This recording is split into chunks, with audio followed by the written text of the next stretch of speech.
Yo, yo, what's good, folks? Ah, man, I'll let a couple of y'all jump in here first. Dax on Filthy, what's good with you, Brody? You keep changing your name, Cry Eagles Cry. I feel you. Uh, but let me take some of this stuff off, man. I just came back from Colombia, had a good time, man. Let me take this stuff on my ear. What's up, Matt? It's like 25 of y'all in here. Y'all joining in fast this time. Y'all must love me. Yeah, man. Yeah, where we at? Johnny Woods, he said, "What happened now?" we in the building. He said, "What happened now, man?" A lot happened while I was gone. I just want to address it. You know what I'm saying? What's up, Sadiqa? Capital Floyd Groundwork Management. What's up? He said, "Welcome back, Brody. Joining you today. Yeah, man. Appreciate having you here, man." He said, "All you, bro, man. Hope you had a good time on your trip." Oh yeah, I had fun, man. Colombia was the shit. This is my second time going, so I had a real good time. Lunar Love, what's good? What's good? Rich Coleman, he said, "Yo, you missed all the action." Oh, I ain't missed nothing. I was watching from Colombia, but I just ain't say nothing. But I was watching. Micah's running his mouth again. We gonna get to that in a second. Good day, good day. He said it looked like it. Oh yeah, I did. I had fun, Matt. I had fun. Iceberg Q, what's up, man? What's up? All right, it's like 43 of y'all in here. That's enough to talk. I'm starting off early, man. First off, shout out to all my AKs that support the channel. Make sure all of you that are in here, you take a second right now and hit the like button, and then you go ahead and share it, do whatever you do, join, send some super chats, do some shit, get comfortable, man. We're gonna be here for a minute. Y'all know how I do. Um, hold on a second. Let me get this out of here. Boom. All right, Black Lion, what's good? He said, "Peace, brother. What's good? Welcome back, boss." Uncle Bubba knows everything. I mean, my uncle do know everything. John Cofield, what's up? Yep. He said, "Columbia, oh man, the ladies of the night." Oh yeah, no, I took my lady down there. See, I took sand to the beach because my beach is better. You know what I'm saying? I took some sand down to the beach. You know what I'm saying? She don't care though. Like, I went there on there last year with the fellas, but she don't give a shit what I do, man. I go to DR, all that. But she know, like, I ain't the way I am, the way I think when it comes to ladies of the night. I like women who like me. If I gotta pay you to like, I don't like strip clubs. I used to work and manage a strip club. So if I gotta, and no offense to nobody, you do what you gotta do. You know what I'm saying? Passport bros, do your thing. But if I gotta pay you to like me, I don't want you. You know what I'm saying? You gotta like me for me, for real. And then I might pay you just because, but I ain't paying you to get on. You know what I mean? So Colombia was fun, but and then even on top of that, I like women who I actually like. I mean, because I'm 40. You know what I'm saying? Like to be a freak ball. I can't be no freak ball. I don't know where you been. I ain't doing all that with no, you know what I'm saying, lady of the night. Can't do all that, man. Got a funny story though, right? I don't know if I should tell this story, man. It ain't my story to tell. Yo, I ain't gonna say no names, but went to a bachelor party. My cousin bachelor party in like 2017, right? We went to Sasua, DR, right? In the city, right? We weren't like in the hood. I mean, we were in the hood. We went on a resort. So this dude was a preacher. Like we on the trip, and I'm an asshole. So we on the trip. When we first get on the trip, uh, main man like, "Hey, I can't disrespect the sanctity of marriage and all this other shit he's talking." So I'm bothering him, right? I'm like, "So if I told you was God, what would you say?" He's like, "I ain't God. Only God is good." He was going ham with that, right? But I just bothered him because I was raised Christian, so I knew all the scriptures to like ask him questions on and hit him with. So long story short, we on this trip. We all wound up getting on a yacht later on in the trip, like the day before the last day, right? And it's all these women on a yacht, right? So we get on the yacht, and I see him, because I've been fucking with him the whole trip. He's like, I'm not messing with no women. I said, "Well, what you come here for?" Because he's like, "Cause I'm here for support." I said, "All right." We see this one Joe, and I seen a twinkle in his eye. I said, "Hey man, what's up with Rev?" We call him Reverend. I said, "What's up, Rev, man?" I call him Reverend right now because I won't say his name. But I was like, "What's up, with Rev?" He like, "I don't know." I said, "He got a little twinkle in his eye." So I asked him what's up, right? He said, "Shorty looked like some girl I went to high school with." I said, "Oh, that's what's up. That's what's up." So long story short, we on a yacht. Everybody, we jumping off the yacht, jumping into the ocean, having fun, right? Me and my cousins or whatever. And near the end of the yacht trip, I'm like, we about to go back to land, but I gotta go to the bathroom. I gotta take a leak. So I go into the under cabin, right? And now everybody down there, they did whatever they do, right? But you know, they did whatever they do in a wise fashion, like just regular shit. I go to the under cabin. My man is face first and some behind. Let's put it that way. If you can understand what I mean. He's solid. He's yeah, all crazy, right? So anyway, I come into the undercarriage. He run into the bathroom, covered his face, whatever, because John, you in there, doing whatever, right? So I said, listen, not only did you come down here talking all this sanctified ish, right? But you did the worst thing you could possibly do to a lady at the night down here, bro. All right. So the whole ride home, every time I see him to this day, he can't stand me, bro. But every time I see him to this day, remember when Randy Moss used to score and would do like that? every time I see him, every time I see him, I hit him with one of these. Because he was face first in it, man. I swear to God, man. Face first in it. But when I opened the door, he ran right in the bathroom like a dart. I was like, damn. But yeah, I was like, bro, you came down here and did the worst shit you could do down here. Was talking all that shit, man. Yeah, he was tossing him up. But yeah, that was funny. He don't never watch me. He don't watch me, so he don't know I said this anyway. But that was some funny shit. Sorry to start y'all off with some vulgarity, but nah, I just came back. I'm having a good time, man. Have fun on my little vacation, and now it's time to get back to work. But I hope y'all enjoyed that little story. You know what I mean? I know he would. I know he would. But if my cousin watching, he probably gonna share it because that's his man. All right. Now to the point. To the point. Y'all gotta get your minds out the gutter too. How y'all know he might have eaten some some Panera bread, man. Like we get your minds out the gutter. We ain't talking about that. They said like the video, please. Yeah, listen to Luna Love. She says like the video. Rich Coleman, he said welcome back. Gave me $5. Thank you, brother. Thank you. I'll use it on my next Columbia trip. $5 go far down there, man. Yeah. All right. I went to Medellin. This is the second time I went to Medellin. I meant to go to Cartagena, but they messed my trip up. They messed my joint up. They switched me up. What's up, Cowboys beat? He a crazy boy too. You's a crazy boy, but I ain't gonna put you out there. He's a crazy boy. You a wild boy too, man. He wild in real life. He don't need to go to DR. He wild in Philly. He wild right here. I ain't gonna put you out there though, bro. He a wild boy right at home. He don't even got to get on the boat. He tripping. All right. Enough fun. That he said that's where Griselda from. Oh yeah, I gotta watch that show. If you look at the face, like I know I'm telling too much, but I took shrooms before, right? And ever since I took shrooms, I could see when people like not like quite right. But Griselda, that woman who plays Griselda Blanco in that Netflix show, you don't even need no mushrooms to see that she wearing a mask. Like something is wrong with her face, and I don't know what it is, but she looked like she's wearing a face. It's just crazy. She just rubs. I can't watch the show because she's cringy. She rubs me the wrong way. I don't get it, but she don't seem like a person or something. You know what I mean? There's something going on back there. I don't understand. But all right. So first topic, man. First thing I'm talking about is Dak Prescott because while I was going, everybody kept on talking about his extension and should Dak take a team friendly deal? Is he going to take a team friendly deal? And what should we anticipate, or should we even sign him at all? I mean, I think you have to sign him. There's no choice in that. You have no choice but to sign Dak at this point. And as far as team friendly, that's up to him. For a guy who is second up in the MVP voting, I think he can ask for whatever he wants, and it's going to come down to, one, how nice they've played with him, whether or not he feels like they deserve a team friendly option. However it goes, just like you guys were mad when he got his first round of money, it gets more expensive if they don't pay him now anyway. Yeah, please don't comment, Matt. We don't got time for that shit today, man. We know how you feel. I think everybody knows how you feel, bro.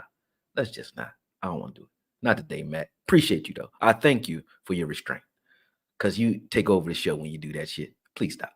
All right. Love you, though, bro. You know I do. But please don't do it. Not today. You take over the chat and then go start cursing you out. And then I got to start defending you. Then we got to start this whole thing all over again. I don't want to do that. All right. But long story short, all jokes aside, it's like this. If we wait to pay him, we're going to pay him more anyway. So just like it was when he got hurt, we had to pay him eventually. and nobody's going to like whatever price tag you give him. They didn't like it after we paid him that, and he's still not even in the top 10 in quarterbacks right now as far as pay. And they didn't like that, as if we broke the bank on him then, and we didn't. We actually got a team-friendly deal the first time around, and this time around, because of people don't understand the CBA. The CBA goes up on a sliding scale based on, comps, just like real estate. I can charge more for my house if the person down the street has the same square footage and charge more for their house, and they got it. If they got it, they create a market, and that market has comps, and those comparable or comparable prices affect my price. So from Dak, when you look at the comps, he's going to get paid. And it's up to him how much he's going to request and how hard ball he's going to play. You get what I'm saying? But I think that when you look at the positions on this team, I don't think you look at quarterback and say, could we get better? Matt, this is to your credit. Hell yeah, Dak needs to play better. Hell yeah, we can get better. Yeah, but we can get better right in-house. Meaning, Dak, we can help Dak be better. There's two things Dak hasn't had consistently since he's been good. I won't say since he's been here, because you got to be careful, because I know Matt will go off if I say this the wrong way. But Dak Prescott has not had a running game since he's been the Dak Prescott that we've grown to appreciate, the one that I like. When I didn't like Dak Prescott, it just so happened we had a young Zeke who was running wild. Once Zeke got paid, he started a decline, and Dak started to ascend. As Dak started to ascend, we became a pass-first team that could not run the ball. So, could we get better? Yes. Could Dak be better? Yes. But tell me how many games we won this season on the ground? 0. When was the last time you could think of a game? I think you had to think back to Thanksgiving last year when Zeke and Tony Pollard kind of went crazy a little bit. But I can't think of a game where Dak hasn't had to do anything and the running game gets it. It don't really happen anymore. It don't happen. Well, even Aaron Rodgers, when Aaron Rodgers beat the San Francisco 49ers, I broke that game down for Skywalker Still on A to Z Sports. We did that last year or the year before. I think it was last year. They ran the ball like 35 times between Dillon and Jones, right? And guess what? Aaron Rodgers finished the game with about 190 yards and a touchdown, maybe a touchdown. He didn't do much. And Tony Romo, even when Tony Romo had that year, I think it was 2013, where Murray was going crazy, right? Tony was healthy. We looked good because Tony just had to turn around. He didn't even have as many yards as he usually has. You know why? That year was on the decline as far as his yards, because DeMarco Murray almost ran for 2,000 yards that year. And there were games where we won simply because DeMarco Murray was doing his thing. Dak does not have that privilege, meaning the 12 wins. And this is why I give Dak his credit, Matt. And you might not, I don't want you to disagree. I just want you to listen. Just listen. The reason I give Dak his credit for the 36 wins that we've had over the last 3 years is because in the last 3 years, I can't think of any win where the defense just dominated and we just won 8-0, 6-0. Hasn't happened. Or the running game dominated and it's like, just hand the ball off. Dak, sit down. Hasn't really happened. Hasn't happened. So if Dak doesn't play well, we do not win. If Dak doesn't play well, we do not win games.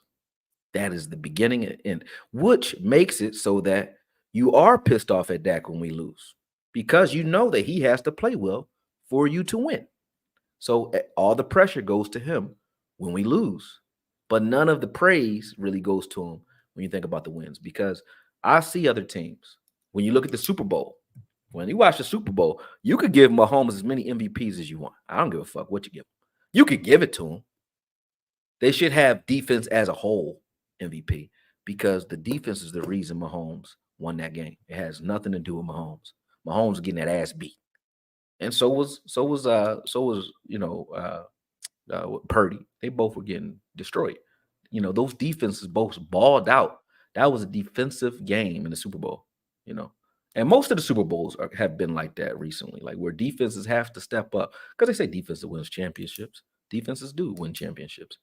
So when you look at those games, you say, hey, let's not act like we haven't seen defenses destroy and take over games When you look at the 49ers, the only reason the 49ers were in it, you could say Purdy played well. Purdy ain't did jack shit in the playoffs. Nothing. Not much. When you look at the Lions game, the Lions were whooping their ass, right? Yeah, they came back, but they came back because the defense started making stops. The whole second half, they held the Lions to what, 3 points? Maybe second half, I think. That's defense. That's defense. When you look at even the Packers game, when they beat the Packers, defense, defense. Greenlaw, sucks that he got that Achilles injury, but Greenlaw had 2 interceptions in that game. Defense took over. You know what I mean? So when you look at it that way, when was the last time you've seen a game like that for the Cowboys, where the Cowboys use their defense to kind of bury or hide some of the deficiencies on Dak's part? Because Dak does have deficiencies, but so does Purdy. And obviously, so does Mahomes, because they didn't destroy those good defenses either. Did Mahomes destroy the 49ers? No. Nope. Did he? Ain't he the best quarterback in the game? Did he destroy the 49ers? No. He made plays at the end of the game, and it took it took 5 quarters pretty much. It was 3 seconds left in the 5th quarter for them to win a game. You know what I'm saying? And they still, they put up 20 something points. It took them 5 quarters to go under 48. I think they did. The over under was 48. They still were under 48 in 5 quarters. I think. I don't remember the score, honestly, but you know what I mean. So when you look at it that way, defenses obviously win championships. And Dak has not had that, nor has he had a running game that was dominant. When we win, it's because Dak actually does what he needs to do early in the game, puts us up 7 to 14 points, and then the defense takes the ball away and keeps giving him the ball back. And then he does his thing. But when you look back at the last couple Super Bowls, whether they're the winners or the runners up, they've had defenses that have been nasty. The Eagles last year shouldn't even have been in the Super Bowl. It would have been Purdy had the defense not hurt every quarterback in the NFC Championship game. They had Deebo Samuels playing quarterback because the defense, Eagles defense. Get what I'm saying? This year, the Eagles defense looked a little pedestrian. They didn't look as good, especially on the outside, and those corners started getting attacked. What happened? Hurts suddenly looks like a normal human being. The run game wasn't there. They got rid of Sanders and brought in what's his face? What's his name? You know what I'm talking about. Agent Zero. You know what I mean? They got rid of Sanders, bring Youngin in from Philly. He from Philly too. I'm bad. Damn. Swift. There it is. My man actually trained him too. That Raj should be mad. Shout out to Raj. Shout out to Raj Muhammad. He trained Swift and he trained Sharif Miller. Both those guys came out of Philly and made it to the NFL. I don't know where Miller is now. He was on the Eagles too, but I know Swift played. But anyway, those are my people that put them on. But yeah. So anyway, Swift didn't come in. The running game didn't do nothing for the Eagles, and Hurts was hurt. So what happened? He looked normal again. When he had a dominant running game and in defense, everybody thought Hurts was the best quarterback in the NFC. Not even close. And when I said that he wasn't last year, people were arguing with me like I was an idiot. You idiot. Crazy.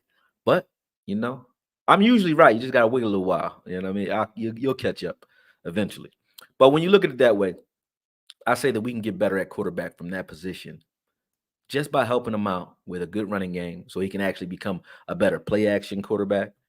And the defense can actually, if they can actually get stops, I'm okay with turnovers. Come from good defenses anyway, but I don't think a good defensive team is just a turnover team.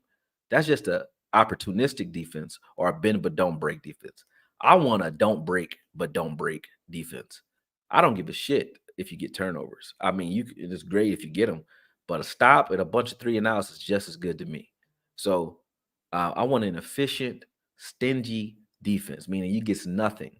If you get a first down, I want you fighting for first downs.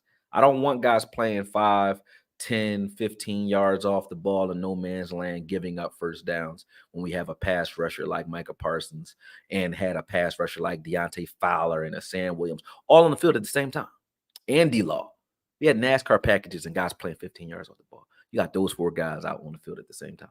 How many teams have that many pass rushers other than maybe the 49ers who have, Carter, what his name is?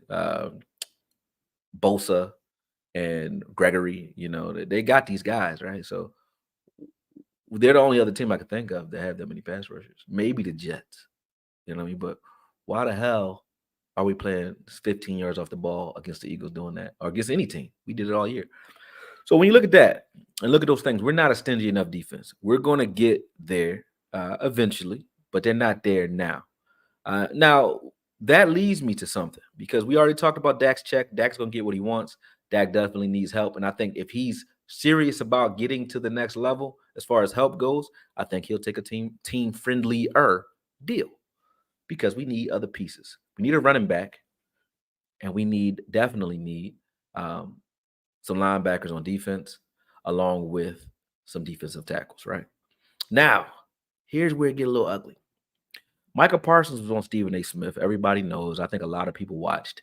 But I think it went over some people's heads what was going on here. And I said, hey, the fuck are you talking about, bro? What are you saying? Now, shout out to Terrence Parsons, Micah's brother. We did a show with Boss a week ago. Cool dude. I think Micah's a cool dude. I mean, we'd love to have a drink with him or a party. Like, they seem like cool, fun people, right? But the truth is still the truth. All right. So don't indict me for saying this, but I think talk a little too much, man. Even if it's true, you gotta stop, man. You gotta stop. Calling out teammates live is a no-no. You don't do that. That's just not culture on any team. You just do what happens in the locker room. Yeah, you can say whatever you want to them, but and you can fight them if you want. Punch them in the face. I don't care. But don't go into public talking about your own teammates. And he threw some guys, 2 guys in particular, maybe let's say 4 guys in particular, under the bus. Let me throw people under the bus. That's what I do. You don't do it. Let me do it. Let me do it. All right. When he came back out and he talked about DeMarcus Lawrence's comments in regards to getting tired, seemed like he was targeting DeMarcus Lawrence directly when he said, you know, first off, he said, you don't say that. That's one thing. So, you know, he came at the comment itself. But then he talked about certain cultural mentalities and the older guys and so on. Well, who are you talking about? There's only one real older guy that's been here on defense, and that's DeMarcus Lawrence. No one else has really been here on defense. He's the only veteran that precedes everyone as far as his tenure. So you're talking about D-Law. If you talk about the offense, it don't really make sense to talk about the culture of the offensive linemen that have been here, because they balling. Like, Zach Martin's still playing at a high level. He prepares, and he can't be talking about him not giving his all. He ain't talking about Tyron. Tyron will break his leg, roll his hamstring all the way up to his asshole, pause, and come back and still play. I'll quit after that. If my hamstring rolls up in my leg and that's over for anything I'm doing. I don't care if it's walking. I'm not doing shit. Screw that. I'm not coming back and bench pressing other 300-pound grown men after that happens to my leg. So I know he ain't talking about Tyron. Everybody else is young. He ain't talking about Dak.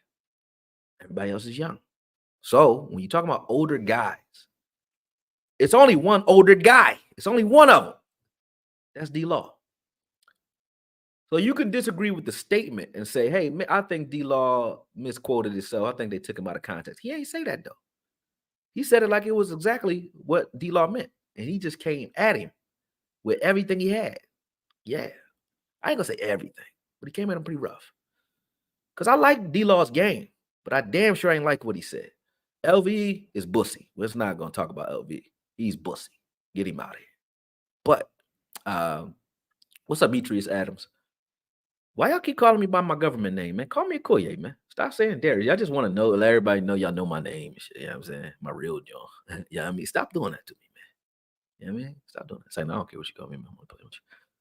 But anyway, back to it. I think he was coming at D-Law, though. And that was a little crazy to me because I said, hey, D-Law has balled throughout the regular season. He's balled through the regular season. But why is it that he said he got tired in the playoffs? Like, that was some crazy stuff to say. You know what I'm saying? It was maybe honest, but it was crazy to say. But Micah didn't say, hey, he misquoted him. He said, we got to get new energy in the playoffs. Like, basically, like, what you talking about, bro? That's what he hit him with. What you talking about, bro? Feel what I'm saying? And then proceeded to throw him under the bus and basically say, we don't need that kind of mentality on the team or in the culture or in the locker room or none of that. Who are you talking about? I'll wait. Who y'all think he talking about? And y'all keep saying LVE. I don't think he's saying LVE. I don't think he's saying LVE. Who y'all think he talking about? What up, Mike Hayes? Mike Hayes. What's good with you, Brody? He said trying to hold his teammate accountable. He said he don't want that on the team. Micah need to worry about Mike in the playoffs. Micah need to worry about playing more snaps at linebacker in the regular season. Ooh, she coming at him too. So, yeah, I agree with you, Lunar Love. You already know. He said Ultra Cowboy said Micah's making his leadership move. I won't argue about that too. I think you're right. Yeah. He said D-Law has no balls. Pause. D-Law has no balls? Damn. I don't think that could be possible, man. I think D-Law said that to control the news narrative and take the heat off Dak for a minute. True leader. You are really in some conspiracy theory right there, Rand Althor, because I don't think that's what he was doing at all. I think he was saying they was tired because they was tired. I think he had an honest moment. I don't think D-Law was thinking that far ahead, because if he said it, if he was, he would have said something more than that. But if you pay attention, D-Law is not one of those guys that's used to being, he's not a personality. He's not a guy that's used to being in front of the cameras. When he's in front of the cameras, he tends to say the truth. Like, truth be told, I smacked the shit out of all y'all. That's D-Law. He just says shit. Like, it's like Ron Burgundy without the teleprompter. It's like, whatever you put up there, he gonna say it. Whatever pops up in his brain, he gonna say it. He gonna say it. So I think he was telling the truth. I don't think he was trying to help Dak at all. Which is good and bad. It might have helped Dak, but I think he was dead serious. You know what I'm saying? Micah said, yeah, he did say this. He said he was willing to line up anywhere. And see, this is why I say there's a problem, though, because he did it before. Like you just said, Micah said he was willing to line up anywhere in the playoffs. Key word being he need to do it all the time. Yes, but when he said that, who was he talking about? He was talking about DQ, right? So I said, damn, you threw the coach under the bus. I knew DQ was gone because Micah said that. I said, there's no way he can work with Micah after Micah said that. And if you go back to the beginning of the season, Micah said, hey, I'm beefing up because I'm moving to defensive end full time. And DQ came out and said, nah, don't say that. You know what I'm saying? So even then, you could tell they're not on the same page. And obviously, that let me know right there. DQ, you ain't got no control over this locker room. You know what I mean? No control. None. Because he didn't even care that he said it. He just came out, said that shit like he making that call. So when you look at that, or when you look at the fact that the coaches don't talk, but the players do. How are all the players talking and you got a culture that don't talk? You got a coach in Mike McCarthy that didn't even want stars or names on the jerseys when he first got here. That ain't a man that talk a lot. Nothing. He's cryptic. So the players talk, which is crazy. Micah Parsons is talking a lot. And I think he's calling for D-Law's head, personally speaking, because there's no other way I can interpret that where it's not coming at him specifically. Everything he said. Now, maybe D-Law was coming at Micah. And when he said we're tired, he might not have been talking about himself. He might have been quoting Micah Parsons because Micah looked damn tired in that Green Bay game. I will tell you that. So maybe he wasn't talking about himself. Maybe he took a stab at Micah and Micah took a stab back. You don't know. It's all conspiracy theory and conjecture at this point. But it don't look good for that aspect of it. But the other guy that he took a stab at, which I didn't think was warranted due to the fact that you got to get his kid enough time to, one, get with a regime that actually going to use him correctly, but two, give him time to develop. It takes 2 to 3 years for these guys to develop. And that was Mozzie Smith. When they said, what do you need? I need a super nasty 330-pound defensive tackle. We need some interior alignment. You pointed out interior line, and then you brought up Osa and said Osa, and this is how you already know he kind of called him for D-Law's job. He said Osa is a flexible guy that can play on the outside, meaning Osa can play that D-Law spot and stop the run, just as well. He's a little bit bigger and stout, right? He said versatile. Osa can play out there, but he basically said we need to get Osa out the middle of the field.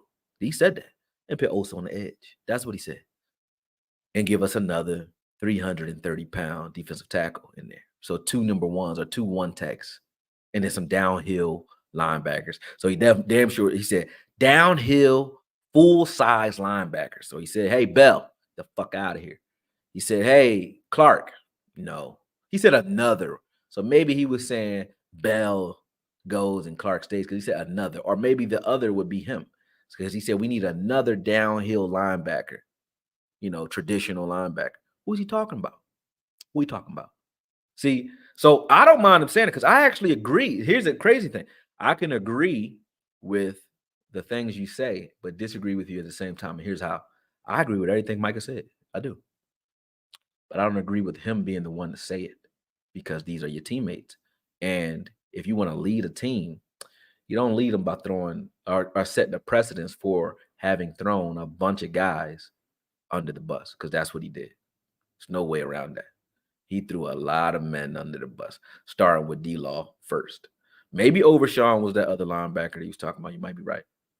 But he threw the rest of those guys under the bus. He threw both linebackers under the bus. So he basically saying, hey, if I say I need linebackers and we got linebackers who want to play linebacker in the locker room on the team, in Clark and Bell, you basically say y'all ain't good enough. That could be true, but you don't say it to the public. What are you saying that for, bro? Let them do what they do. He basically said Mozzie ain't good enough. And he basically said Mozzie too small. Mozzie needs to get back to 330, 340 pounds. I don't know why they did that to that man, but he damn sure came at Mozzie too. Because I don't know about it. Steven, they ain't ask him, say, hey, didn't y'all just draft one? Didn't y'all just draft a 330-pound nasty defensive tackle last year in the first round? Didn't y'all just draft one? What happened to him? So you damn sure got to be coming at the bull. Got to be coming at him. That's a lot. That's a lot. That's a lot, man. Can't be doing that. Can't be doing that as a leader. So I do have an issue with him being the guy that said that. Mozzie Smith, when you look at his film, when I watch his film early in the season before the halfway point, I liked this film personally. I think he was stout. He got moved a couple times. He's young. But near the end of the year, you could see that slim, slow diet was having its effect because he was getting moved all over the place. And I even heard that he had some issues, emotional issues in the locker room. Won't say what, and won't say who told me, but just know it's true that Mozzie's was very emotional. And I like the kid. I want him to, or the young man, I want him to bounce back. So you don't throw him under the bus, Micah. Come on, bro. So with that said, that's neither here nor there, but that's how I feel about everything that took place with Micah Parsons prior to me coming back from Columbia. It was a lot. There's a lot going on. He got stories to tell. He did mention Bland stepping up and playing great, and the fact that we got better there with Bland next to Diggs now, and now you got a secondary. You know what I mean? You go out and you bring Gilly back maybe, or you have J. Lou, stay, or have Izzy step up and play more on the outside, or however you decide to maneuver in that secondary room. I think they have what they need there. They have what they need at safety. I think you move Bell back to safety. He becomes, and you let Curse go. You move Bell back to safety. You have Hooker in the safety room, Wilson in the safety room, and Wanye in the safety room. Those are your 4 safeties. And then you take Izzy out of the safety room and make him a corner. And that would be what I would do. And I think that's what you'll see Zimmer do. We're going to look at, obviously, we always look at film when I jump in here. I got to say what I got to say first, but we will jump into some film and look at a bunch of guys. But let me go down my list of things to discuss, right? I talked about the fact that Trayvon Diggs' injury happening so early was a blessing, right? Steve Poe, hold on. He said, thanks for representing Philly, bro. I'm in Upper Darby. We them boys. Oh, that's facts, man. Facts. Darby all day. I just was up Westchester earlier today with my folks. Yeah, with my folks. He said bashing and criticism is two different things. I'm gonna just ask you this, Matt. I get you. You are right. Bashing and criticism are two different things. But I'm gonna ask you one question. Point out the other winner or leader of any other team that has done what we just said Micah was doing.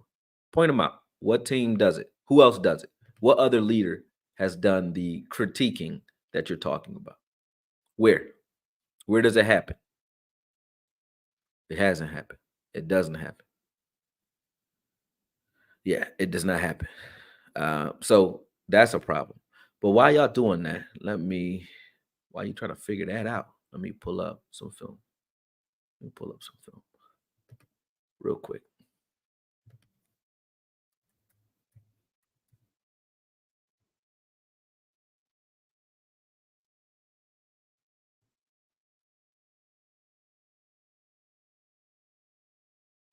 I never did a Trayvon video by itself. I had to. I had to.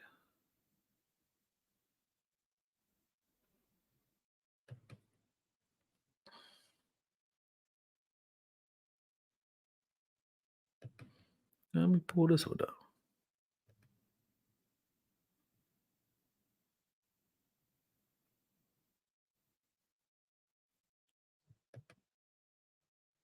Excuse me.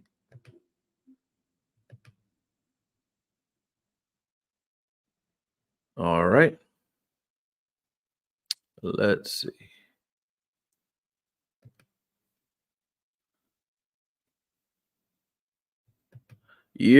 What's up, Daniel?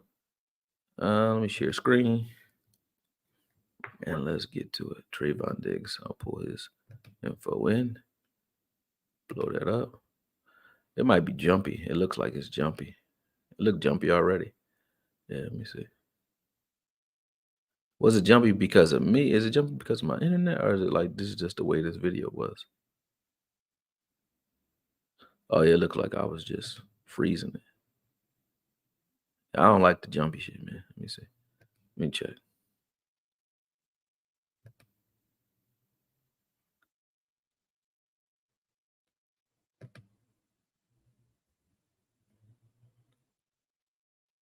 Yeah, it's too jumpy for me. It's moving slow I know it's moving slow for y'all too, so I'm taking that one off. All right, hold on 1 second, people. Let me pull some footage in that we actually want to see. Yeah, it looked like it's in slow-mo. Yeah, I don't like that. I haven't watched the tape on Cooper yet. I saw him, but I didn't do the tape myself. Hold on. Mm-hmm.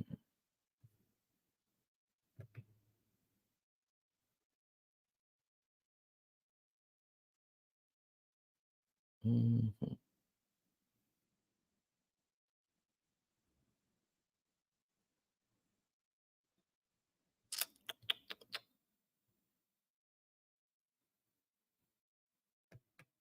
See that boy a beast? Yeah, hold on. I'm gonna get it up there. Hold on. Gotta go back. I'll pull this up, man. Yeah, I don't think I have any footage that I like. Hold on. Maybe it's college footage. I don't want to go all the way back to college though. I didn't do any let's see. Boom.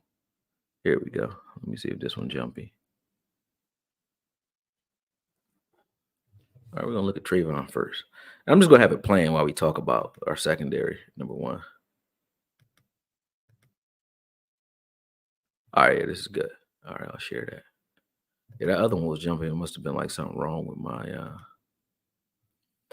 my computer back then.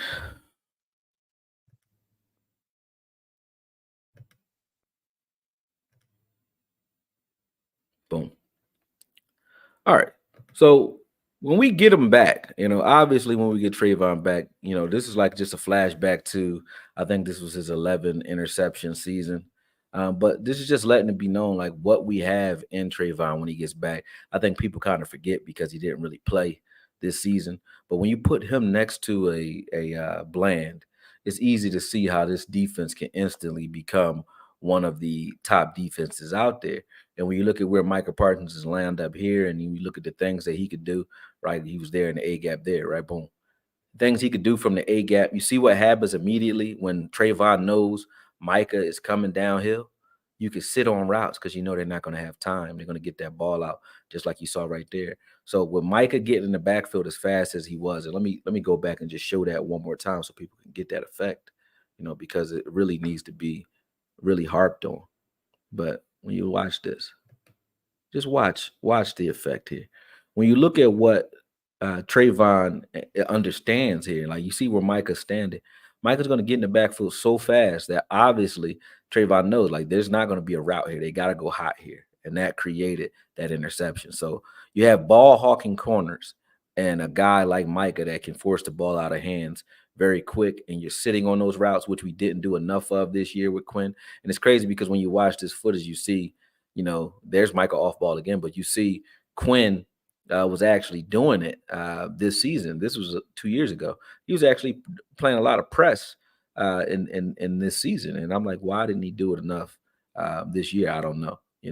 But you notice every time Micah puts pressure on the quarterback, the ball comes out hot, and when that ball comes out, you have opportunities to jump those routes. And for me, I think that's the key to this defense being effective is having those ball hawking corners on the outside in Bland and Trayvon.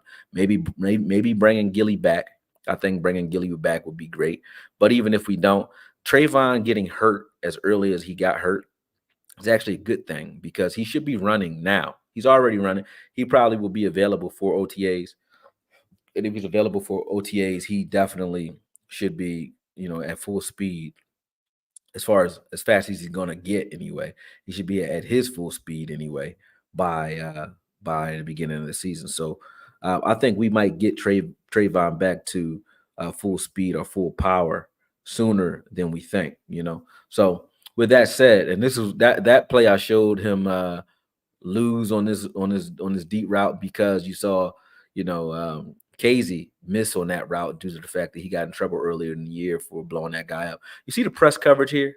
They were impressed there. And then he plays beautiful trail technique, knowing he has a safety help over the top. Misses that route or, misses the ball just by a half inch. But I just was watching Trayvon's technique all year. And, like, him and press, if we're able to press, there's just so much he can do and this team can do when you're forcing the ball out of guys' hands early and we're playing press man. This is what we didn't do this year, and it showed. Now we got turnovers, but with Trayvon and Bland out there, with the way Trayvon moves and the range and the wingspan that he has, it's going to be interesting to see if he's still as explosive. But look at him; he's pressed at the bottom of the screen here, boom, playing through the man, right? This is what we need to get back to, and this is what we couldn't do a lot of this year. And that's I think is what or maybe the reason Dan Quinn was playing 15, 16 yards off the ball. I still don't agree with it. I say let your men press and then deal with it. But you see the effect that it had, when you tried to get the ball out fast and Trayvon was sitting on everything. It just had a different effect. So those guys being together and getting back to 100% will be important for this defense, along with what Michael was just talking about in regards to just getting guys in the middle of the field that can be nasty and still, stop the run when needed, forcing you to do a lot more of this, forcing you to take those shots downfield or throw at that perimeter where you don't want to throw, because Trayvon and Bland are ball hawks, and both of those guys, if you throw the ball near them, they're going to get it, and they're very aggressive. They can press. Like the technique that he plays with here, he got tricked on that over route. It wasn't an over route, but the technique that Trayvon plays with, I think, is like, second to none. I think he has very good ball skills when it comes to getting in the passing lanes, right, on a regular basis. So Dayron Bland, Trayvon Diggs, Micah Parsons, that trio right there alone is going to create a lot of turnovers and sacks for this team. But when you bring up guys like Wanye, who I think will step up and start to play more this season coming up, so guys like Wanye, guys like Izzy, who I think will play more on the outside as well. It's going to be interesting to see what this team looks like under Zimmer and what they look like now that everybody is like gelling together under a new culture. Because I think that Micah maybe is calling for a cultural change and a cultural shift in regards to all of these guys, right? Including D Law. I really do think he was coming at D Law. He came at Damone Clark. And the question I have when it comes to Damone Clark, and let me actually stop sharing this one, and let's look at some Damone Clark, right? Can Damone Clark be saved? Can he be saved? I don't know if you guys agree or think he can or can't. I personally, I'm kind of out on Damone personally, but it's a reason I say that. Let me show you. Boom. This was him in the preseason. So let me first go here. Boom.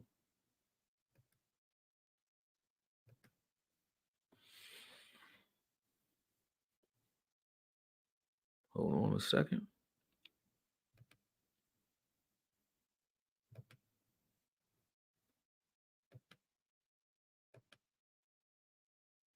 Jamison Taylor, peace, man. Peace, brother. So this was Damone in the preseason, and I said, hey, he's showing promise, and this was his year to step up because I gave him a roll to barrel last season due to the fact that Damone was a rookie. This was his rookie season. I will say that that's true, but usually, and here's the thing: when I look at Damone and when I look at another rookie in Mozzie, there's a stark difference. I actually saw things that Mozzie was doing on film that I can work with, right? He still was stout against the run when he was heavy.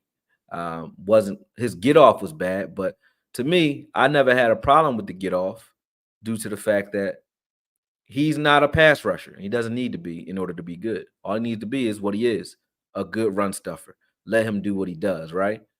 But I couldn't see outside of preseason, I didn't see that with the Damone where I can see things that I can build around. There wasn't a lot to work with when it came to Damone Clark.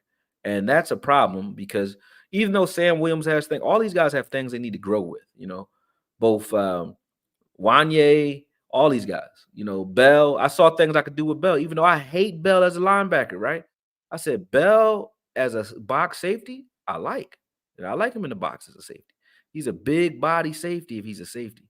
Like I like him as safety. He has good length, strong, stout, will hit you, can cover a little bit, can cover tight ends well enough. So I could see things you could do with Bell to get him on the field. Clark, you see here, he was hitting here, boom. Even though he's all the way downfield, we didn't see none of this during the season. Like he wasn't striking, he wasn't doing much of anything. And maybe as the season went on, his body started wearing, and he felt that neck again, or maybe he saw what happened to LVE, and that just made him kind of slow down a little bit. But these were things that I was watching in the preseason that made me say, "Hey, this kid gonna be all right, right?" Because this was the Bell that I saw from LSU. This one, the one that's in the preseason. I'm not Bell, but Clark that I saw in preseason. That I saw in LSU. The one in preseason was a LSU version of Clark. He could cover. He come downhill. He'll hit you. He was okay at shedding blocks, but was more using his athleticism than anything else. Like here, like these are plays that I think that I would have said, hey, if he could have played like this a consistent season for a whole season, I could see a lot of things you can work with. I didn't see it though. It wasn't there for me during the season. He was too happy to get out of the way. Whereas here he's striking. We didn't see a lot of this. He wasn't coming and cleaning up the pile the way he was in this game. So for me, I think Clark is a guy that you can't save. That's just me personally. I don't think you can save Clark. I think Clark wants to save himself because his neck is whatever it is, and I don't think he can play as intense as we would want him to play. Now, if he could prove me wrong, make me eat my words. I'll be happy to do it. I will be happy to come back and show, that I'm wrong. I would love to, but I know I'm not wrong. I know I'm not wrong, and I'll show you why. I watch, like I said, when I watch linebackers get busy, I watch them go in. It's different, and it's night and day when you look at the way these guys play versus what we saw from Clark just now. Like when you watch these guys, and I'm going to go to playoffs because that's when it counted. So let's go to the playoffs. Let's go to the divisional round. And let's pick who y'all want to see. Let's look at Pat. We can look at every linebacker, but I'm going to start with Patrick Queen in them. I'm going to start with Patrick Queen in them. And them. All right. Hold on. And I haven't looked at this footage, so this isn't chopped up footage. This is just me going in, right? But just watch with me, man. When you see it, it'll jump off the field, off the screen real quick for you. I'm about to share the screen right now. It'll jump off the screen real quick. You see that we don't have linebackers. It's very simple to see. We don't have them. We don't have linebackers. And here we go. Let's look at this. Patrick Queen's number 6. Roquan Smith is agent 0. Like, these guys are directing traffic, and they, even when they're not making the play, they are there at the point of attack. Like, look at Queen in there already. Like, I told you, you don't have to wait that long to see it. It jumps off the screen real quick. Watch number 6 and watch 0. Immediately, you see the impact of having stout linebackers on your field. Look at this. At the point of attack, reads it, boom. He spills his guy back to the inside, seals, and Clowney makes the tackle. But when you watch that play again, let's watch it from this angle. I'm going to pause it. As soon as he makes contact, he's going to key in on the fullback or the guard that's pulling. That's the fullback. Boom. Or in the guard. So Clowney hits the guard.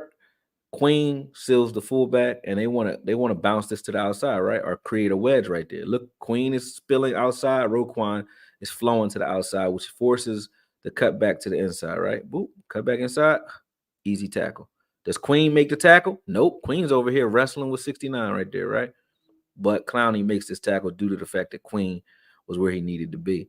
And these are the things we don't see enough of. Now it's 2nd and 9. So vote for the group that wants Micah Parsons to be a pass rusher. This is how you make him a pass rusher, and this is how you improve his pass rush. When he's off ball, playing linebacker like that, on early downs, creating longer down and distances, that helps you. Now, guess what? On 2nd down, they're more likely to throw the ball after a 1-yard gain on 1st down, right? Now you could take Micah and play with him a little bit. You can blitz him. You can put him on the edge. You can do different things, You can play him off ball if you want, but here's Queen now. Watch Queen. He's not blitzing. He's playing like a spy, right? They're sitting on everything. Boom. All right. So that's nothing to do with him. Let me jump past this play. Again, I haven't watched this film, but he's over there directing traffic. Let's see. It's that same play. He's watching the back out of the backfield on this play. What do we get? What do we get now? Because now we're in 3rd and 9, right? Look at this. Look at this. Jesus Christ. I wouldn't want to see this, but it's 3rd and 9. This is the way you get to rush or pass rush if you're Micah Parsons, or if you got, for those of you who want him rushing. You got Roquan Smith on the line. He's not blitzing. He's stepping back into the zone, and you have Queen exchanging that gap and blitzing. But watch the exchange here. These are just this whole drive so far. There was one, incomplete pass, but the rest of the drive has been Queen and the linebacker group. Look at that. Boom. Queen destroyed that so that CJ had to get out of there. Let's watch it from the other angle. These are the things that we don't have. So can I see Clark do this one time, just once, and mess it up? If I saw that and I see like, oh, you didn't make the tackle there, but I see potential when I see plays like that. Even if you don't make the play, I don't have any film of Clark doing things like that. That's the problem that I have with Clark, and people saying like he's young and he needs time to do what? What is he showing you? You could see big paws on a pup. You know what I mean? For lack of a better expression, you can see the big paws on a pup. I don't see the big paws on a pup with Clark. I mean, I just don't. People could say I'm wrong. You could say it's insensitive. It's not enough time. I just don't see it. The bread and butter to this Baltimore team in defense was the fact that Queen and Roquan were in the middle of the field and wreaking havoc. And they had a good stout defensive line too. Don't get me wrong, but this is that 3-4 look that they come out in sometimes. They're very multiple in their defense. But it's that 3-4 look with Clowney standing up on the edge and 40 on the opposite side. But watch this. Just watch, Cody. Boom, flowing. Couldn't go anywhere. Roquan gets in there too. Like, this is just nowhere to go. This is what we don't have here. And like I said, I'm not even 5 minutes into this film. You already can see the magnitude or the impact that a linebacker can have on your game. Roquan is just over there going crazy. Now, here's Roquan again, the tree stump over there, number 0. Watch them. They understand what they're doing. He's already playing for that outside zone. Then he gets over here and just cleans this up. Him and Quinn, they just happy and hyped to get to the ball. And when they get to the ball, now look at it. It's 3rd and 8. Now you get to do some creative stuff, right? Now you get to do some things that put pressure on that quarterback. They don't even bother blitzing here. They just bring 4. But look at that. Even up the field there. There's Queen there, almost forcing an interception. Oh, he actually completes this. But you can see that everything's running through him. So right here, Queen's on the running back in the slot. Good play here. Good coverage, though. He's on it. So he's where he needs to be. Good throw. Good defense. Just good catch. You know what I mean? But you can see what I mean. You can see what I mean. He's having his impact already. And he's making you have to deal with him. You could already see also the Texans don't want to run the ball. They want to throw the ball. And the reason they want to throw the ball is because they know when they come out in an obvious run formation, they're not going to get anywhere. They're not going to get anywhere. So they're coming out throwing because of the fact that the best way to beat Baltimore is to get them out of that 3-4 and, spread them out. And hopefully you can get some of these completions against those linebackers, which is what they're doing. But look at Queen even tackling the tight end out of bounds. Like, Schultz looked like he got snatched up by an alligator, man. It's like a gator roll. Watch Schultz on this play. Watch this. Schultz catches this, but watch this. Gator snatched the shit out of him. What do you say? Gator don't play no shit. Gator don't play no shit. Gator don't play no shit. That's my shit. What movie is that, man? That's my shit, man. Yeah. He said, "AKOYE, you got to choose to be physical." You 100% right, man. He said, "Does Bland stay outside or go back to the slot corner?" I think you take Bland and you put him back in the slot. Personally speaking, why? Because Bland, that's where he's the best. That's where he's at his best. So I think, yeah, you got to put him back. Here's Queen again. Queen moving around. They blitz off the edge. That's Hamilton off the edge. Would have been an interception. Us, the other guys, Gator don't play no shit. Gator don't play. Gator ain't never been about playing no shit. That's my shit. Yeah. That's my shit, man. That was funny. Iceberg Q, defense is part of the team you don't like. Fact, they get credit for winning defense, but is the reason they won 11 games. They lost every game. Defense wasn't dominant. Yeah, that's the reason they win. You could say Lamar was, but it's the defense. It's Lamar running the ball and making plays, but their defense is what it is. Let's see what Roquan Smith does on this play. Oh, they got them to jump off sides because they scared. Don't be scared. They got them to jump off sides.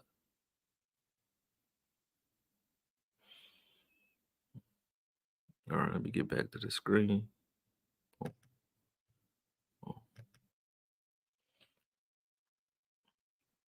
Almost every play, though, you see these guys making plays, or they're having to throw. Like I said, they got them spread out. You got a back in the backfield. You want to stop the run. This is how you do it. They're forcing. The reason they're doing this, though, is because they want to force those linebackers in that team and that defense to spread out. And they want to try to beat you that way because you can't beat them condensed. If you try to play Baltimore condensed and put power on power, you're playing into their hands. This is how they want to play. Look at this. Look at that. It's like look at that, man. It's like a swarm, man. We got some of this in D-Law. Don't get me wrong. D-Law can definitely ball out on near the line of scrimmage. I think that even Micah, when Micah's, up near the line of scrimmage, is definitely hefty versus the run. But just look at this, man. This is just like not fair. They just smacking these guys up. Whenever you try to go big with these guys, they smack you up. Look at them. Queen is running at the line of scrimmage almost every play when you condense. Now this is a trips right, 3-by-1 set, boom, blitz. Look, he can't set his feet and throw this ball. Good throw, very good throw. Bad catch by Schultz, but damn good throw for a guy under pressure. Because look at the pressure. Clowney doesn't set his edge. I think Clowney steps too far inside on this play right here because Queen is blitzing on the right side. If Clowney's out there playing contain, this is an easy sack. Oh, Clowney actually, 97 was supposed to be contained. He got there. Clowney actually dropped in coverage, which was pretty good. Pretty good.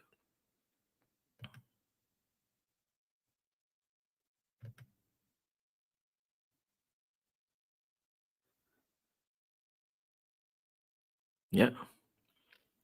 There go Queen again. But yeah, real early in the game, you see what these linebackers are doing and what type of effect they have on the game. Even your game plan changes when you look at these guys. Your game plan's changing because look, these guys right up the A gap. You getting rid of that football, but and then how does Queen even come and make that play? Queen blitzed. He blitzed on this play. Watch Queen. He gonna blitz. He gonna blitz here. He gonna pull out to the right. Right. Look, boom. He all the way over there. Look at the hustle on this play. Smack. Look at that. We don't have that.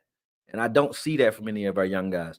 So when we start talking about whether or not these young guys can step up, Bell has some hustle to him, but he's not a linebacker.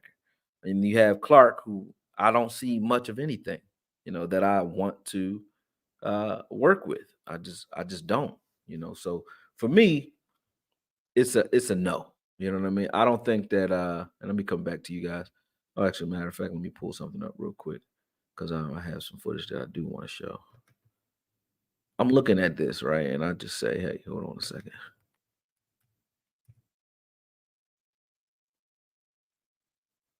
Boom.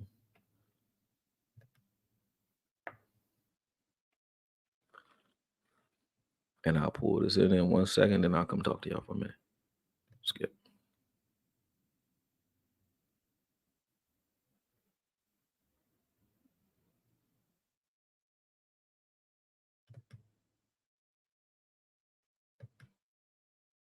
All right. Let me share this and come back in. All right. Make sure you guys are liking, subscribing, hitting the like button, doing your thing, obviously. Let me pull that up. Boom. Share that. Load this up. And I will remove that. All right. Here we go. I'll put that up there in a second. All right. So here we go. When you look at Dak, and the reason I said, I can't think of one game where Dak had a defense that could go out there and win games for him. That's true. You can't think of no. That's why I put Baltimore out there. You don't have any games where Dak actually had the benefit of having a defense that could pull him out of any situation. Does he need to play better? Of course. Can he play better? I think so. With a running game and a good defense, he could win games without having to be the guy every game. If he could be the guy for 12 games, I'm pretty sure he could be the guy. He would be a lot easier if you only had to be the guy 8, because the other 8 you're winning based off of the defense or your running game. Sometimes just taking some of the heat off of Dak, which also makes it easier for him to make more plays because you have play action that gets added into that when you actually have an effective ground game. So, there's things that Dak can do, and the reason I say to the naysayers that Dak is just a different guy, I saw things not just this season, but I saw things for the last 3 years anyway that let me know that he's at a level that most quarterbacks in this league right now are not at. And the reason I say this is because quarterbacks today are more athletic. You have more running quarterbacks in the league than anything else right now. That used to be an anomaly when you had the Michael Vicks or the Randall Cunninghams, or those guys were anomalies. They weren't everywhere. It was pocket passers, and then there was a couple of those guys. Now it's only a couple of pocket passers in the league, a couple of guys that basically have a pocket presence, understand their clock, understand how to look guys off, how to move defenses around with their eyes. It's not that many. So when you actually get one of those, you're in rarefied air. There's not that many in the league that you can look at and say you have a quarterback that can, understand how to make plays, how to move guys, how to hold safeties. It's not a thing anymore, man. It's not a thing. So I look at Dak and say, hey, there's certain things that I saw him do that I think is commendable and things you can you could build around. You know what I mean? You could build around. Let me show you what I mean. Because I see y'all already about to fight. Y'all already about to fight about that. Like, Gator don't play no shit. All right, here we go. When you look at this, right? I paid attention. Now, I said this was schemed open because this was Mike McCarthy doing certain things that I liked. Let me see. Why is it frozen? It's not frozen. I paused it. But I saw Mike McCarthy doing certain things I like here, that jet stream arrow route. Like you see, this is a forced rub route there. You see Mike, our MG is trying to get this guy open, trying to get CD open. But you can see right here, Dak is moving that safety right there. Those 3 steps that he moved them is why CD had so much space in the middle of the field, along with the linebacker. So he moved the linebacker and that safety so that CD had an opportunity at a touchdown due to the fact that Dak moved Wagner to the left and he moved Quandre Diggs also. You know what I mean? So there's things that Dak was doing. And I know some of it was built into the scheme, but that's why I say him and Mike McCarthy are going to be great. Like this is another scheme move right here where he moves Bobby Wagner out, right? So that he can have Cooks and Bobby Wagner one-on-one. This is a switch. So Bobby Wagner's already moving in the wrong direction on a switch from that jet motion. And now he has to deal with Cooks across the middle one-on-one. There's no way he can deal with that. That's scheme, right? So I look at that as Mike McCarthy. That's beautiful. But here, this is not scheme. This is Dak. Okay. These are little nuanced things that I saw him do. Like he hollowed that linebacker right there. That's the scheme. But this is Dak. Dak has to move Quandre Diggs to the left. And look at these 3 steps. 1, 2, 3. That's Dak. Dak knows that he moved them, and he moved them on purpose. Him moving them is the only reason that Cooks doesn't get blown up. Look how close that is, and it doesn't get intercepted. He's less than 3 steps away from making that play by the time he gets there. Had Dak not moved him, and these younger quarterbacks don't do that, but had Dak not moved him with his eyes, that's an interception. Or at best, Cooks gets blown up on that play. Right there, that's all Dak, obviously, just muscling it up, doing his thing that these younger quarterbacks can do, which is break tackles and use his legs. He still has this ability as well. But that coupled with the idea that Dak can actually move guys around and get guys open, like this is what I mean when I say, Dak has certain things that you don't just throw away. You don't throw it away. You don't throw that away. And I don't think that would be wise to just say, hey, let's go find another one of these. Like where and how. And if you could figure that out for me, you can tell me, because I'm searching high and low and we can't find one. It was a long time before we had one that could no one in the league has really any that can do it other than Mahomes and your Josh Allen's, or I think Love is going to be good. Aaron Rodgers is still in the league. Joe Burrow can do it. There's guys that can spin the ball. Herbert's okay at it. You know what I mean? I think he's a little bit too much of a gunslinger. But you got guys that can do that, right? But there ain't that many, man. It's less than 10 of them for sure. Even Kirk Cousins can do it. And Kirk Cousins is in the NFL of old. Kirk Cousins is average. And maybe Dak would be average in yesterday's NFL. But in today's NFL, the skills that he has is rare. It's rare. Today is rare. Kirk Cousins is even rare in this NFL.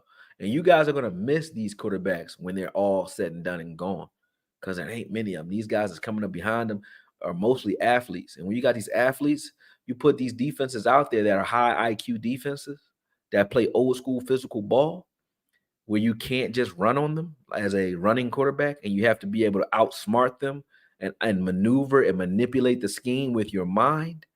You don't have it. You don't have it. You don't have it. It's not that many out there that can do it, man. It's not that many. All right. So let's look at some more Mike Zimmer. Now getting into Mike Zimmer, talking about Mike Zimmer, kind of segueing back to Mike Zimmer. I talked about this, and I was on Twitter in Columbia. People were talking about the fact that they think that Paul Gunther was a dumb hire, and then you got Greg Ellis was a dumb hire, and Zognia, whatever his name is, dumb hires. Like, hey man, listen. When you're trying to transition as a coach, you need people around you who can teach the language that you're speaking, right? You don't have anyone here who played under or coached under Zimmer. So and we don't play his scheme. So you need to hire coaches that can not only understand the lingo, but also translate it for the rest of the players and the rest of the team. Because it slows up your learning curve, or shortens your learning curve, should I say, when you have guys that understand how to do that, right? So when you have guys that understand that, hey, what the coach wants, exactly what he wants, and that is being translated and distributed to the team correctly, then everyone learns a little faster in OTAs instead of you learning in the middle of a year. I will say this, and it sounds real crazy, right? In Nolan's defense, I defend Nolan all the time. Nolan is a good coach. He would have been fine as a defensive coordinator.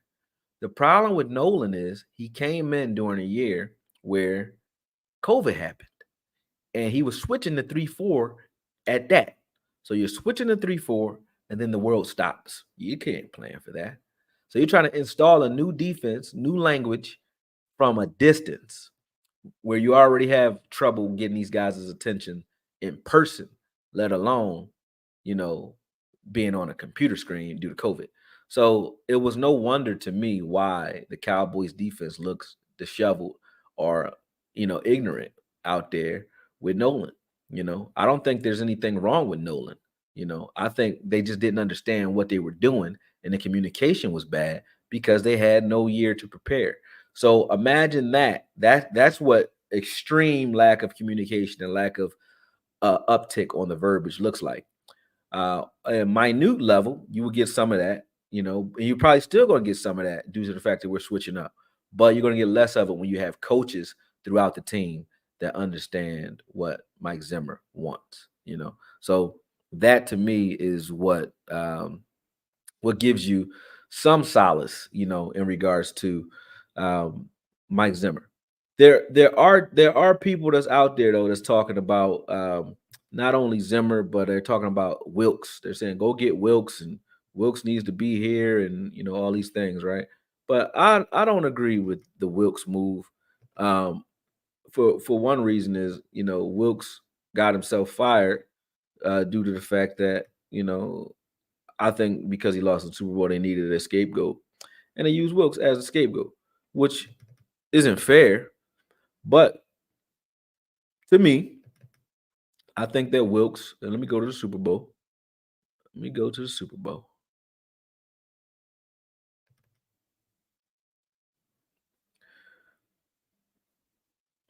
Damn, it's an hour of defense. That's because I went to that overtime. I'm gonna say it's got an hour of defense on this joint. This is crazy. Oh, who's the San Fran defense versus KC? Let me pull this in. Share screen. When you look at Wilkes, I think that it was unfair that he got fired. It was a scapegoat. But the reason I don't think he comes here is because one, I think he wants and deserves to be a defensive coordinator in this league. The way they play ball defensively to me was fine. You held Mahomes. Mahomes didn't look great in this game. So, and the defense actually got them to the Super Bowl.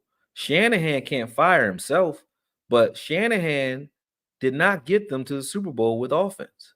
They got to the Super Bowl because of all the plays that this defense made. So to fire Wilkes after this game to me was insane. And I'm actually happy they did it because San Fran's not going to be the same without Wilkes, I don't think. I think he did a phenomenal job. You just can't keep coming and bringing in different defensive coordinators thinking you're just going to stay as good as you are. I don't think that happens. They got the personnel, but maybe they're trying to elect someone or promote someone from within. But when you look at this defense, shout out to Greenlaw once again, who I think his career may be hampered due to that. I haven't seen guys come back from Achilles injuries and play well. I just haven't. I haven't seen it very often. But I love Greenlaw's game. I think his game took them to the Super Bowl along with Wilkes. A lot of people want Wilkes here. I can't see what you would bring Wilkes in to do, that he would want to do. What job would you give him? And that's the question I have because, of course, his knowledge and skill set would be great, but doing what? Are you going to bring him in as the linebacker coach? What are you going to bring him in to do? And would he want to do it? And does he even deserve to be doing just that after taking an entire defense to the Super Bowl? A defense that carries your offense to the Super Bowl and unjustly gets fired. Look at Greenlaw, man. Yeah, he was too hyped, Greenlaw. You gotta relax, bro. You gotta relax. That's how he got hurt. He got hurt just running from the sideline because he was just so amped up for the Super Bowl, man. So amped up. Was excited for him too. That's messed up, man. Messed up. He was balling. He was balling, slapping guys upside the head, all that. But when you look at Wilkes getting fired after a game like this, to me, it made no sense. They played very well. They had a great game plan against Mahomes. I think it's great to want him. It's for obvious reasons you would want a guy like that, but getting him, you're probably not going to get him. You're probably not going to get him. So that's just me thinking out loud. You know what I mean? I might be wrong. He said, "Who's the leader of this team?" Ken Lott was good. He said, "Dak or Micah Parsons." I think at this point you got to say, I still say Dak is the real leader. Micah Parsons is trying to emerge as one, but Dak is the real leader. Appreciate the super chat. I think Dak is your real leader, and the reason I say that is because real leadership is all about, to me, it's about leading by example, showing people how to prepare, being a consummate professional. And I haven't seen that out of Parsons. I hear a lot of talking out of Parsons, but I don't see a lot of leading by example. Is that fucking Greenlaw again? Greenlaw tackling everything, man. But I don't see a lot of leading by example. And I say that because I don't think what Micah Parsons did over the weekend was leadership.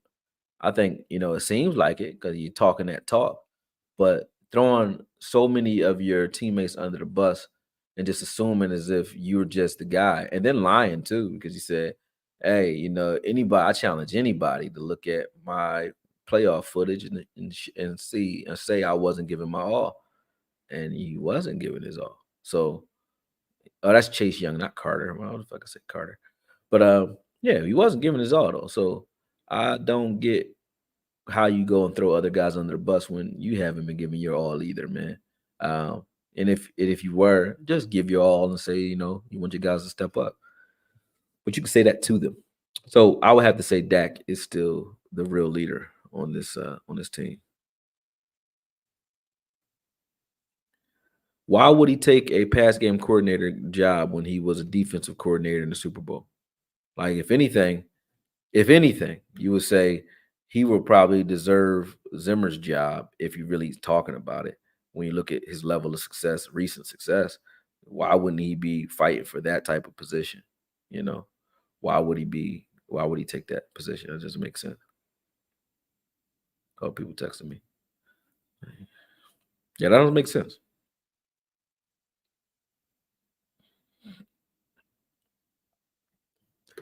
Yeah, so I don't think he does it. I don't think you go get Wilkes. I don't think he comes here. If he's just sitting out there, maybe, but I don't think so. What else do you do when you're down 27-7 by half? 300 of them yards came after the second half. Dak throwing 60 plus times was wild garbage time stats. Yeah, I mean, whatever you're talking about. That's credit. Okay, you clearly hate Dak which is cool. They try not to be miserable when he signs the extension.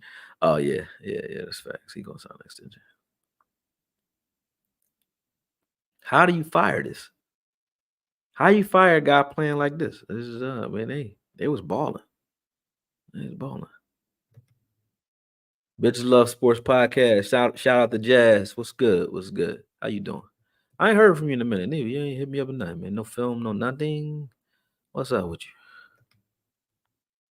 Folks want to blame Dak for 20 years of failure before he got here, and it'll be the same for our next quarterback. Trust and believe. I agree with you, good brother.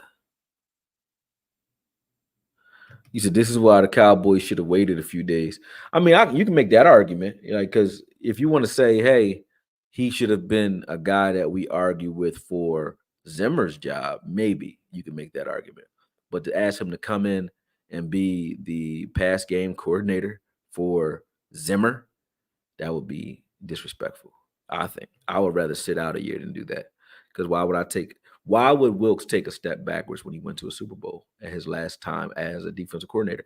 And not only did he go to a Super Bowl, you helped Mahomes to a buzzer-beating overtime victory in the Super Bowl against the best quarterback of this generation and the dynasty of this generation, why the hell would I be taking a step backwards? That just doesn't make any sense. I don't think that happens. So on the D Law and Micah issue, as you guys were saying, who's the true leader? I think D Law is definitely, and when you look at just tone setting, and I'll say this as far as whose play set the tone this season, it wasn't Micah. Play wise, it's been D Law, and that's what's crazy to me is that for real, Micah had a lot of criticism for D Law, and you could say it's right, wrong, and different. But when I watched D Law's film throughout the season, I watched what those guys were doing as far as setting the tone and preparing themselves for the game. D Law was making plays consistently throughout the majority of the year. Micah has faded almost every season. He's faded when it came down to the playoffs or second half of the season and so on. He's faded at times. So when you look at that and say, openly that D Law wasn't playing to his best or that guys, the culture is wrong and all that, to me, that was kind of disrespectful. So I think that there is definitely more to it than I just slipped up and we're misunderstood. I think that Micah was trying to set the tone and say what he wanted to say directly to D Law and directed at D Law. And I don't think there's any other way around it. And let's look at actually the film real quick. And I know we've been doing this all off season. Everybody's been looking at the film and looking at Parsons, looking at all these guys. But I saw after we went down, and you can see the difference beforehand. You see Parsons there, you see D Law here. But I saw hold on, let me see. He said, "No, AKOYE, that's not for you." Hold on, but I saw a lot of D Law firing off the ball. D Law don't look tired to me, so I don't think he was even talking about himself. That's where I think the beef is. I think D Law might have been talking about Parsons, and Parsons then took the liberty to talk back. But you see, D Law is still firing off the ball, making plays right there. That's D Law. He don't look tired. No, Koya, that's not for you. I was adding an argument for excuses being made for Dak. Oh, okay, I got you, bro. Appreciate you. I know what you meant, but yeah, I jump in sometimes and just read things. I don't even know what I'm reading as far as context. But look at D Law right there. That's D Law immediately first play of the game, making, plays. So I don't think he's talking about himself, And I know it's still bad to say because it brought heat on the Micah Parsons conversation because right after that, people started looking to see if Micah Parsons was hustling. But yeah, I don't see a D Law not trying to get after it. Right here, he getting after it. Like he is getting after it, and the team look like they're getting after it. So I don't know. I don't know if that's what D Law, if D Law was talking about himself. I don't know if he was talking about himself because he looked like he playing to me. That looked like a D Law that's trying to me. You know what I'm saying? So I really do think Micah Parsons is feeling away, and both of those guys are having their own personal feud. I'm not sure what it's stemming from, but or what these guys actually are saying on the inside. But when he starts talking about, hey, Osa can play edge, and we don't want guys in our locker room that think this way. And these older guys, there are no older guys on the roster defensively that have been here longer than Parsons, other than D Law. The rest of the older guys are free agents that were brought in with Micah or around the same time, like Curse or Hankins and those guys. They're older, but they haven't been here. They're not homegrown Cowboy older. The only homegrown Cowboys that are older is D Law. And so you have to be talking about D Law in this one. But when you watch the film, watch this film. Just watch these plays. When you watch these plays and you see what D Law is doing here, I can't say D Law is not balling. See, I can't say he not running after it and getting after it. D Law is balling. You know what I'm saying? Early. So I don't know what that line was about, but I think that the locker room is definitely taking a hit right now. Look at that. That's all D Law right there. That's all D Law right there. So he don't look tired to me. He don't look worn down to me. So when you look at it that way, what is going on and what do they really mean? What was really going on there? I really don't know. But I do think that see, look at that kind of time, man. That is ridiculous. That's ridiculous. The amount of space and time he had in his zone just pisses me off watching this game again. But when you look at that, when you look at D-Law and Parsons in that conversation, I really do think that there's a lot more to it than just Micah Parsons speaking indirectly. I think he was talking about D-Law, and a lot of people don't want to hear that, but he was. And I honestly don't think that that's leadership, and I don't think that's gonna hold over well with guys in the locker room. You don't lead that way. I am very critical of certain things that Parsons does as a person. I like him as a person, but as a player, I never really have that many complaints. It's the talk that I think gets him in trouble. He talks a lot, and he responds. It's like certain questions he answers sometimes maybe too honestly. Maybe too honest. Great content. Dwayne Brown says, great content. Just showing my support. I appreciate you, man. And any questions y'all have, feel free. Super chat me and I'll answer any questions you want. You see, I'm pretty quick with the footage, so I can pull up footage too. If it's a player you want to see real quick, you want to review some of their stuff from the season, I'm all about that too. But when we're looking at the review for the playoffs, like I said, D-Law he's not the one that looks tired in this footage, in my opinion. So we're gonna watch Parsons. We're gonna watch his hustle. We're gonna watch his hustle as well in the second half. Because in the first half, he seemed like he was moving pretty well. It was the second half after the third quarter where I started saying, I don't know, bro. I don't know. You know what I'm saying? So I'll let y'all be the judge. Here we go. There he's flying after it. You know what I mean? He's getting after it. I appreciate that. He said, I saw a Niners team with a lesser QB come back from 20-0 because their defense woke up. Dak adjustments was ignore Lamb and throw to Gallup, Ferguson, and blame. They moved the ball at will. Oh, and Blam you meant. Yeah, they did. Once he stopped targeting CD only, they moved the ball pretty easy. They did. Let me go back to this one play because I want to see something too. Because we've been coming at my youngin. Let me see what he did on this play here.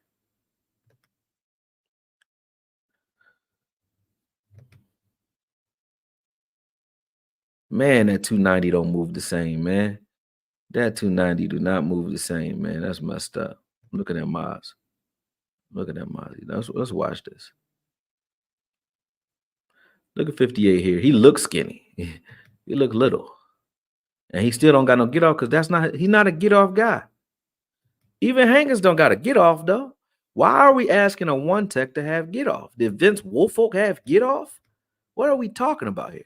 So Mozzie's taking on a double team, but look at how easy he is to throw around now, man. Why y'all do that to that man? That is crazy that they did this to Youngin, man. In the beginning of the season, you could not move him. Now look at this shit. He's just getting thrown all over the place, man. Pissing me off. This is crazy. Why you do that to young boy? Dan Quinn need to be like, come on, man. Him and Durden, y'all talk about Durden and Quinn. Talk about them all you want, but to me, you guys are mismanaging this entire defensive line. You got two starting lines and don't use them properly. You got two whole starting lineups. Nev included. Look at Nev. Nev has showed all that promise. Nev been doing nothing but go backwards. How Nev ain't getting better? No defensive lineman is like ascending under them. There go D-Law over there hustling. I still see him hustling. Let me see what Micah's doing. Let's watch Mike on this play. Watch 11. What are you doing? He got double team. Wasn't nothing to do. Wasn't nothing to do. All right. Let's see this play. Is this the same one? I think it's the same play. Different angle. Or is it? No, it's a different play. Boom. Nothing. Look at this. Look at this bullshit. Look at the linebacker play. Like there was no adjust. They didn't even make an adjustment to the linebackers. Look how split they are. Right. This is all scheme too. But look how wide they are already. All right. Look how wide they are. Now watch how wide they stay. Look, pause. There never was anyone in the A gap ever, and no one ever decided to occupy it. How easy is this? All they did was a stretch play to keep Clark at home. Bell should be here, right in this space. Bell is playing weak side contain with Wilson and Micah. Wilson and Micah are back there. Look at it. Boom. Look. They're where they need to be. Bell needs to be crossing the face of 53 right now, getting into this gap where Osa's falling. Right? Bell is playing backside contain. like a safety. Look at this. Look at how easy that is. All I had to do was run a straight line. That is bullshit. Bullshit. I will say it's kind of hard to look good when that's what you got a linebacker. So that's to Micah and D Law's defense. It's kind of hard to look good when this is what you got in the middle of the field. You know. I know we reviewed this and reviewed this and reviewed this, but let's look here. So Micah's playing backside contain. He's getting sealed on that crackback trap block. Right. Bell and Clark are in the same gap. Bell blown up out of there. Look at that. Out of there. Clark comes and tries to clean it up. So does Curse. Look at this. This is bad, folks. This is bad. Let's watch this again. So when he says Osa, this is why he says Osa playing outside. So Osa's only probably like 10 pounds bigger than D-Law, maybe 20, But Osa's a smaller guy when it comes to these double teams. Like when he has to deal with these double teams. See that? He can't really anchor the way Hankins can and the way Mozzie could early in the season. Hankins gets taken out here. Boom. Hankins is out of there. But right now, Bell is gone already. Curse got blocked. D-Law is trying to break stuff up over there. Parsons is on the ground. You know what I mean? Look at that. Boom. The whole defense, there's no line there. The whole defense is on the ground. Everybody on the ass. It's bad.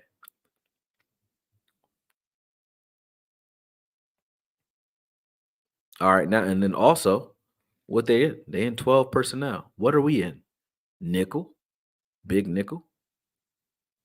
This is crazy defense. Even if you're gonna go big nickel, pinch the middle of the field and force them to run outside, so that your small guys that are on the field only have to play contain. Let them be the contain guys, and your defensive ends should be pinching the middle of the field, so you can't run up the middle, forcing guys to run on the outside and run into your speed and putting speed on speed. Not even doing that. Here they look like they're trying that. Doesn't matter. They're throwing the ball anyway. Is Clark getting beat again? Like they just got beat like they stole something. All right, let me see.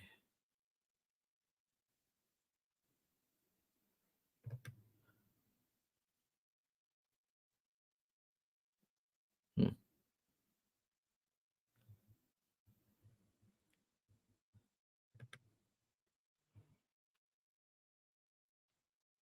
So DA's out. D-Law needed a breather, probably because his legs was tired. Boom. Bell don't get hit. When Bell doesn't get touched, he comes in and he feels okay, but that's not linebacker. Linebackers are going to get blocked eventually. Here, nobody ever gets a chance to block him. When he comes down, he does his job. He's good at that if you don't hit him.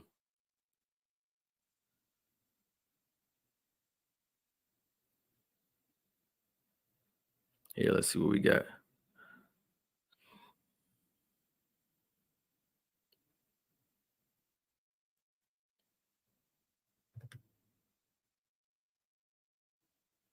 I think this was the play with D-Law extends the, and this is another thing. He was saying, did he tell D-Law to jump off sides? See what I'm saying? See what I'm saying? He did that. But Micah Parsons called this out. That's what I'm saying. Like they really are coming at, he's definitely coming at D-Law. He said his name. You know what I'm saying? Like, did he tell D-Law to jump off sides? And he also came at the fact that these dudes be saying they're tired. You know what I mean? But he came right at him. So this is real shit. You know what I mean? I know he was trying to hold the defense accountable, but he could have said us, us. We jumped off sides, not he jumped off sides. But that was an extension. We would have gotten off the field right there. So for those who say Dak put us down, the defense put us down as well. We could have stopped him right there and held him to 3 points. That's the difference between good defenses and bad defenses. When you look at how fast Bell and Clark get ran over here, it's just ridiculous. Look at this.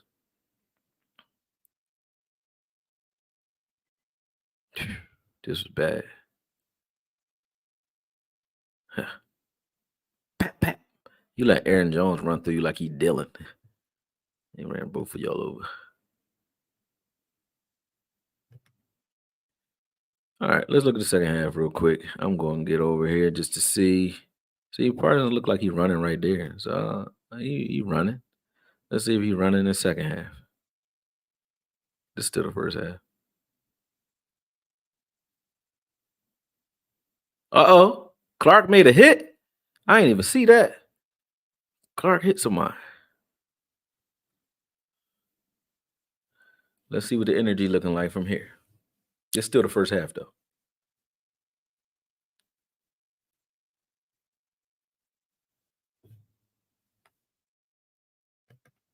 Second half.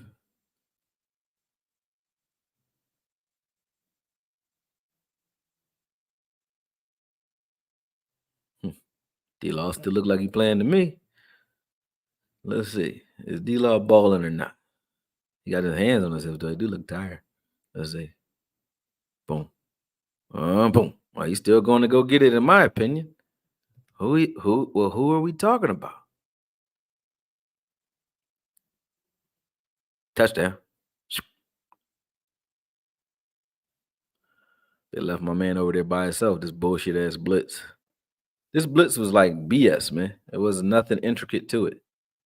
Look at this.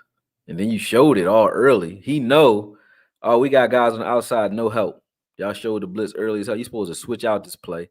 And now you blitz. They already gonna set the protection to pinch. And now you leaving Gilly out there on the island. Y'all showed your hand too early. Yeah, you showed your hand too early.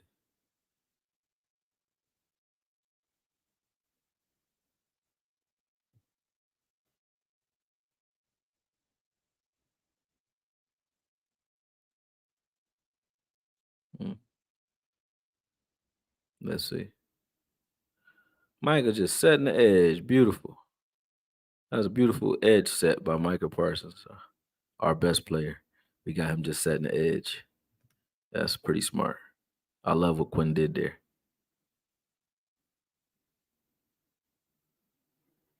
I look like jogging to me, Micah. I don't know what y'all think. Backside. So watch Mike on this play.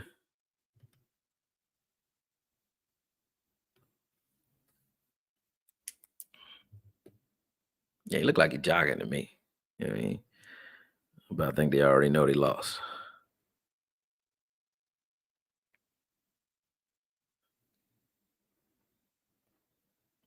He shouldn't be on the edge, I will say that.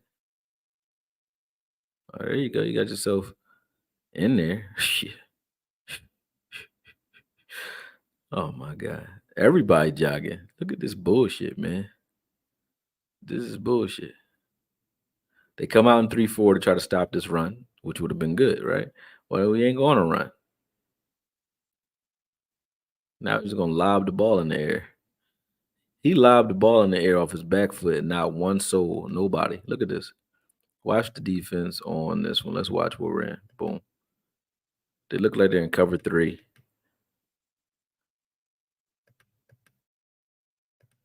Oh, that was that low. They was in cover 1, or like might have been cover 3. Cover 3 Meg, meaning the corners were playing man everywhere he goes.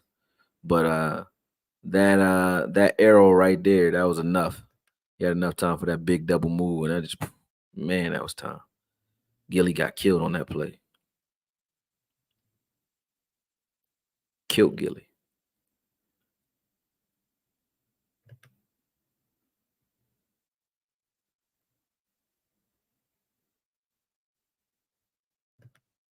Killed Gilly.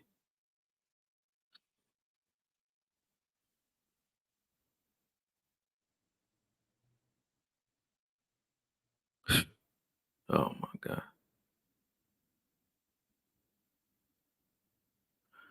All right. Is Micah tired? Let's see Mike on this play.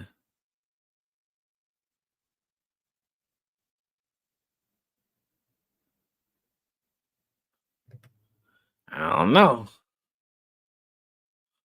I don't know, guys. Let's see what D-Law and Micah do on this play. I'm watching D-Law and Micah primarily because all the shit talk that's going boom back and forth. Oh, that looked like Micah to me.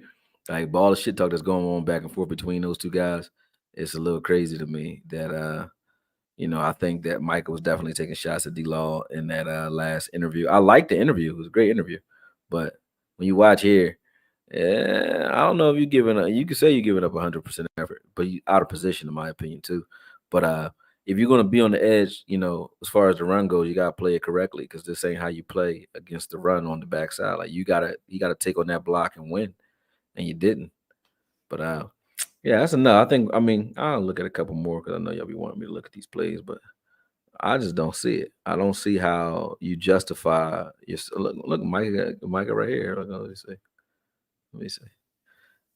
You should just talk about yourself in your own game, man. Let's watch Mozzie here. Let's see what happens to him. What happened to you, Moz? Boom. He gets pushed out of there. And you get pushed out of there too. Well, what was behind him? If he got two guys, if Mozzie taking on two guys that never get to the second level, what's happening behind these guys?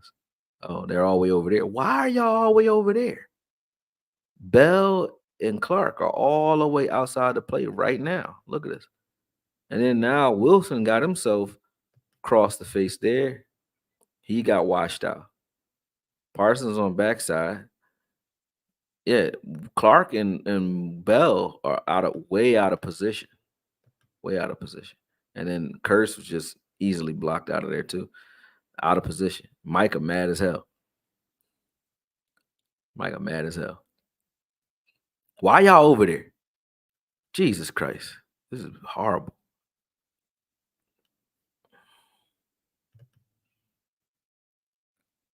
Every time I get depressed watching this shit. Here's Micah off ball. They said Micah off ball. Y'all touched their head. Boom. So we got Mozzie over here. Boom. So Mozzie takes he takes the outside. He says contain. Micah's trying to come and fill there. What else is with him? Let's see. What else is with you? Bell is supposed to be there. Clark. Oh, somebody's supposed to be there. Let's see what Bell does on this play. They're gonna run right at Bell. You know they ain't running at Micah.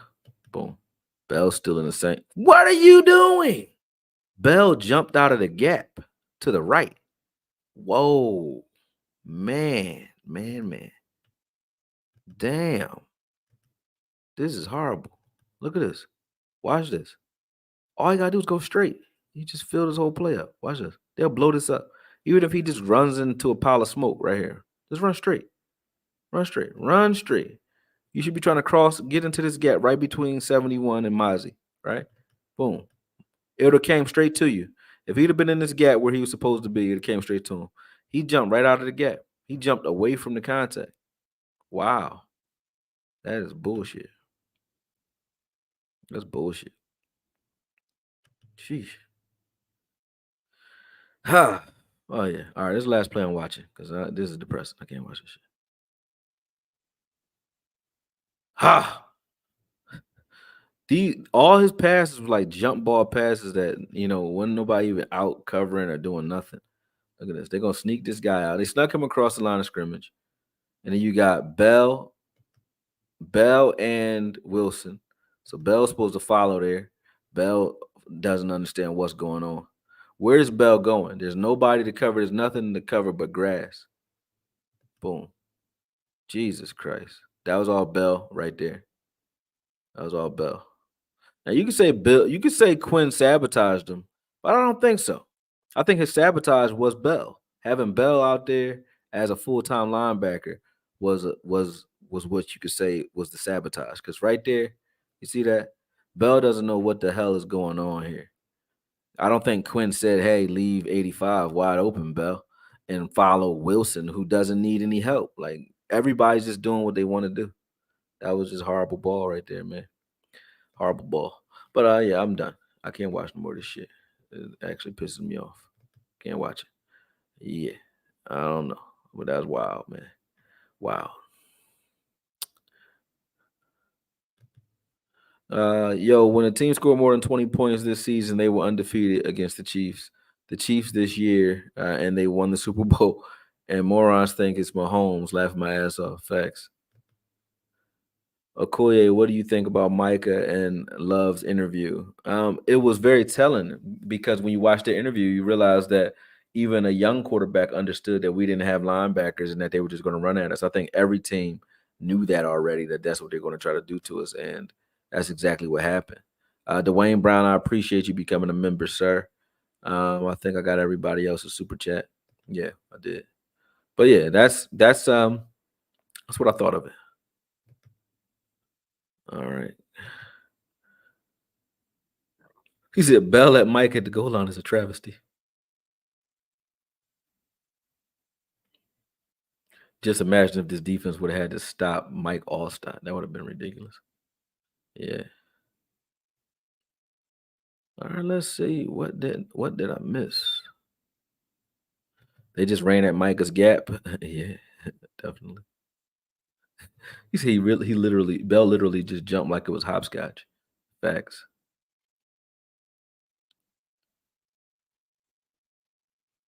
See, you watching tape of how we lost because Aaron Jones looked like Emmitt Smith out there, yeah.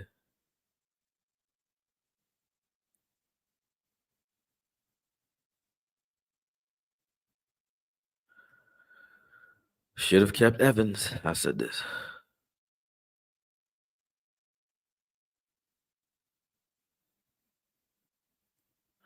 You said Dez got cut and nobody wanted him. That's partially because of the Cowboys, though. You don't realize that? The Cowboys try to do that to everyone who leaves the Cowboys. Y'all say it like that. So that's not an indictment on the player. That's indictment on the team. That's what we do to players when we either let you go when you're either too beat up to do anything for us, or we've messed your name up so bad that because they spread the rumor that Dez was just this pariah in the locker room. So we messed your name up so bad that no one wants you in the first place.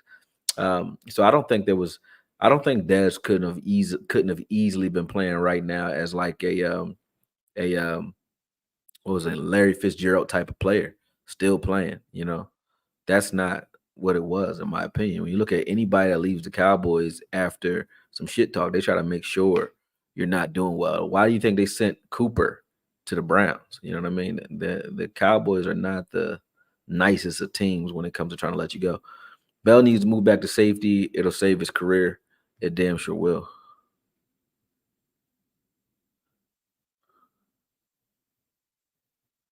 He said why Evans was taken out immediately after making a play was absurd. Yeah, he did that a couple times too. He said Amari sold many times. Are you crazy? Amari Cooper was killing.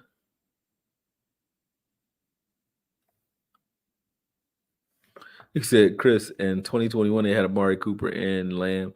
That's facts. That sound bad, don't it? Mahomes comes in the clutch moments. That's the difference. Whatever you say. Trade Parsons. You gotta be crazy. Yeah, you gotta be crazy. So Evans didn't get a fair shot at linebacker. That's facts. For what we put out there, it really wasn't. But like in just talking right about what we're gonna do in regards to this off season, like just recapping. We talk about Dak's extension. I feel like Dak will definitely, be able to ask for what he wants, regardless of what you guys think or believe he should get. Dak is going to be able to ask and go after whatever type of money he wants.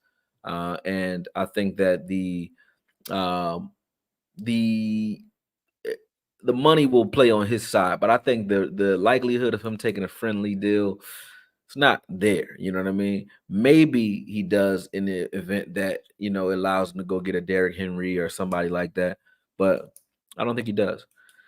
I recapped also talking about Micah Parsons on with Stephen A. Smith and what he was talking about. I think he threw a lot of players under the bus. He threw both linebackers under the bus, both Bell and Clark, which I think they got thrown under a bus anyway, because that's what it looked like all season.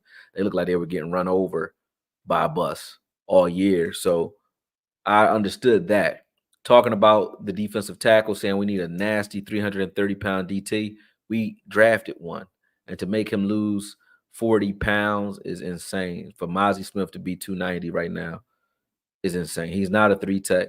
And to ask him to get that small to play three tech was ill. That was just corny of them to do that to his career like that.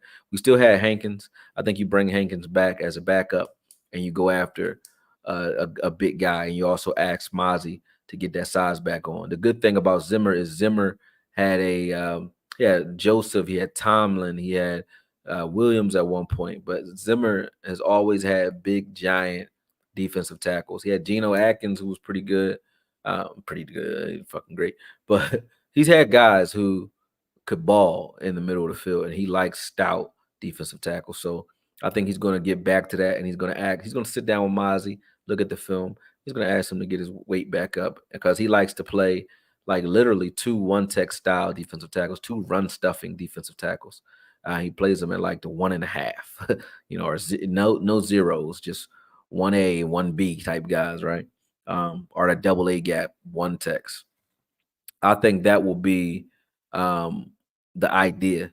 Asking Mozzie to be quicker off the ball was dumb.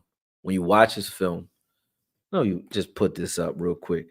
I'm going to show you guys what I mean when I say this because I don't know. Maybe people forget, but let me show you what I mean. Why this is dumb.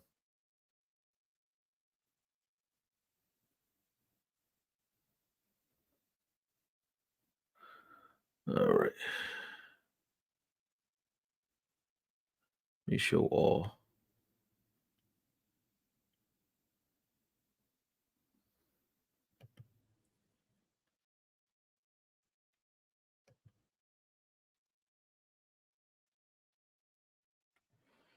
Well, you watching this guy right here with no get off. I'm about to show you 1 second. Another kid with no get off. When you watching him with no get off, do you care that he has no get off in this film? Tell me. I don't. When I watch Mozzie Smith here, get to it. You're watching the kid here. No, he had the same no. There's no get off there, right? Let him do what he does. Let him do what he does. This is what he does well. He is hard to move. Let him be a big ogre like he was here and be that guy that's just almost impossible to move. Look at him. You can't move him. And even when you do move him a little bit, he's tossing grown men. The entire Ohio State line, he beat them up. These are all pro level linemen that all are NFL worthy linemen. And he beat them all up, right? Himself, by himself. And I mean every last one of them. I didn't see one guy block Mozzie Smith this entire game. Even when they got yards, it wasn't because they blocked Mozzie Smith. You know what I'm saying? So when you watch this on film and you say, hey, what we do to that is ask him to be faster off the ball. Yeah, you might want him to get off the ball a little bit better, but you don't make him lose 40 pounds to do it. That to me is a travesty. Like when you watch this on film, when I said that I didn't see things that you can build on with Clark, these are things that you can build on when you look at Mozzie, though. I saw what I could build on with a guy like Mozzie. You got a guy who is stout against the run. Let him be that. Let him be what this was, right? We didn't do that. We tried to ask him to be something that he's not.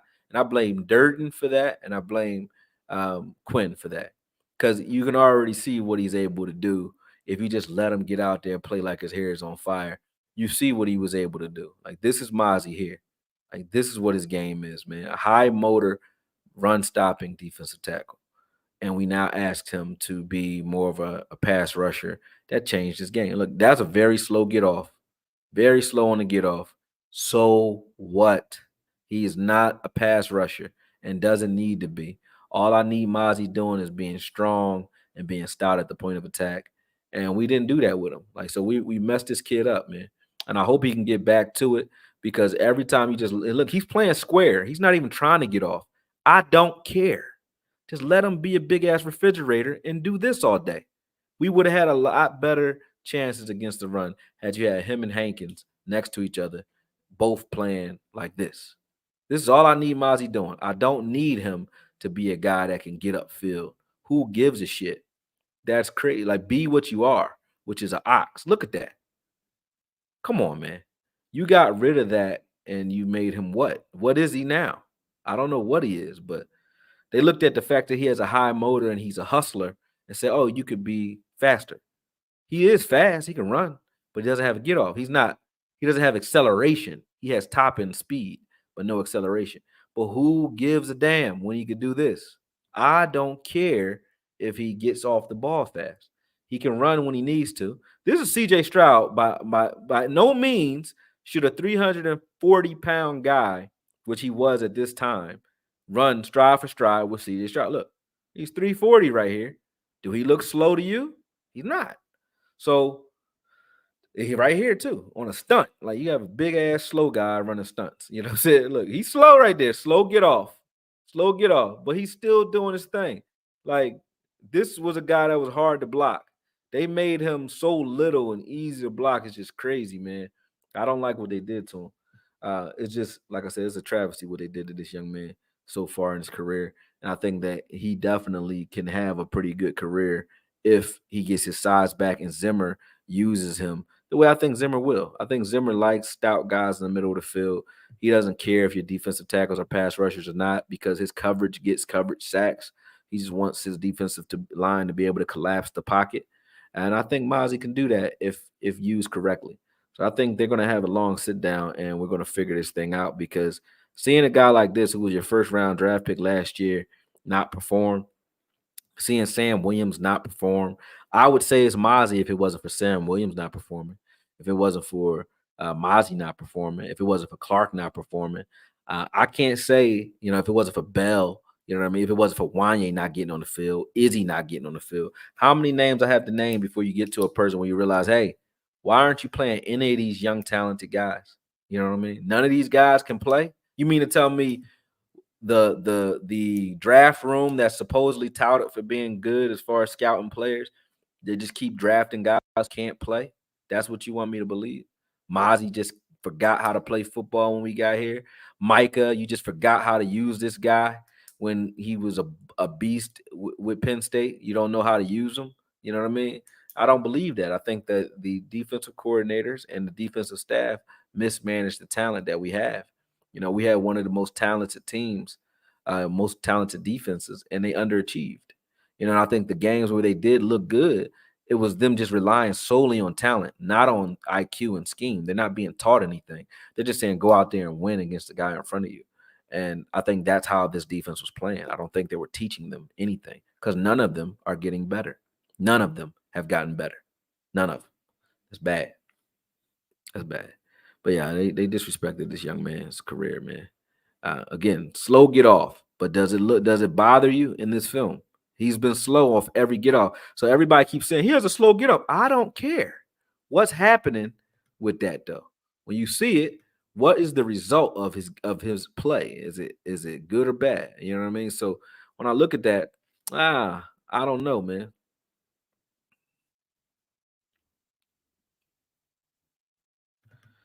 Okoye, what is an advisory board because they added Jimmy to it? Oh, maybe he's a consultant now. Oh, see you, Matt. You gotta go to softball practice for the young boy. Yeah, Chauncey too. Yeah, Chauncey too. When you look at Chauncey, you look at Chauncey being mismanaged. You see Osa, who's not getting better. Um, He said, "Wow, we didn't see any of that." But you see Osa not getting better. You see Chauncey didn't get used the way Chauncey was supposed to be used. D-Law balled, but our linebackers didn't get better. LV has been LV since he's been here. He's gotten worse actually every year since his first year. Clark has not been better. He's not getting better. Bell is playing out of position. Wanye played best as far as one of the best players in the secondary, didn't get on the field. Izzy came off of a great playoff performance, didn't get on the field this year at all. You saw Sam Williams, who I think needs more playing time, didn't play. Yeah, Fowler, who had one of the most productive snap counts, as far as his snap count to production ratio was the highest on the team, higher than everyone else on the team. Did not get any snaps. He was getting snaps behind. Why would you put LV or Clark on the field at defensive end when you have Fowler and Sam Williams on the team? That's a sin. That's a sin. Mozzie is not a tweener. Mozzie was 330 pounds. He only needed another fucking Twinkie. He would have been a Vince Woolfolk type. Like with a guy that big, naturally that strong, you tell him to get bigger. That's what I would have done with him. Get bigger. Meaning I want you like a Vita Vea, Haloti Nada, just a big giant dude and be almost impossible to move. I need no one to be able to move you back. You soak up a double team, you grab two guys, and you just make a wall. And I'll put you next to a Hankins, or I'll put you next to a Chauncey who can rip shit up too. You now have 4 guys on that line of scrimmage, 4 offensive linemen that have to deal with those 2, which frees up everybody else. That's what you do with a guy like that. So to make him small was insane. Yeah, it was insane. It was insane. That was insane. But I named all these guys on defense that weren't getting better. They're not. Fehoko didn't even play. He was supposed to be pretty good. Jabril Cox doesn't even play for this team anymore. Harper doesn't play for this team anymore. You know, Overshawn never got a chance to play because he got hurt. But when you look at the draft class and the talent that we had on this defense, and then the progression or the lack thereof of that talent is ridiculous. The only players that improved were the secondary. That's why I say Al Harris deserves all his credit, because the entire secondary got better. The entire secondary got better. And they were playing with just talent, meaning they were playing man coverage only. You saw what happened when they had to play zone. They looked like, crazy. You know what I mean? And that's because they aren't being coached. It's easy to coach man because you just say, go follow that guy. That doesn't require anything other than natural talent. It doesn't require an IQ. Mozzie get weight back up and draft Tavondre Sweat from Texas. The middle of our D-line would be set. Remember Zim had Kevin and Pat Williams in Minnesota. Yeah, I remember that. Yeah, and Joseph and guys like that. Looks like Quinn tried to turn Mozzie into a pass rusher. That's why he lost weight, in my opinion. Yeah, that's dumb. He's not a pass rusher. Yeah, he's not a pass rusher. He said booty bandit. Damn. That's crazy. Y'all talking crazy. All right. But anyway, I think we talked enough about everyone. You know what I mean? I went off on everybody, but the defense definitely is going to be a focal point for the offseason for me. So stay tuned. We're going to get into linebacker first, probably, because that's the most glaring weakness is linebacker. So we'll start looking at like guys like Peyton Wilson. We'll start looking at other guys. As a matter of fact, while we're on, since y'all still on, I'm going to give y'all a little bonus before we leave. Let's look at one of these young guys. Matter of fact, by a show of names, give me a player in the team that he plays for and a guy that you want me to look at. And I'll look at him right now. Oh, so you already did it. I don't like him, though. I actually looked at him. He said, what do you think of Tommy Eckenberg, of linebacker from Ohio State? Number 35. He's okay, but he's slow. He looks pretty slow to me. That's just me. I watched some of his film, actually. Do I have it? Maybe I have it. Hold on. Let me check these guys out because I might have their film. I did look at a few guys, but maybe I didn't. Maybe I didn't save it. Let me look and see if I saved it.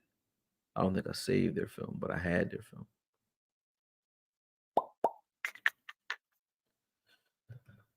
Yeah, I don't think I saved their film. That's what the problem is. Yeah, I didn't save it.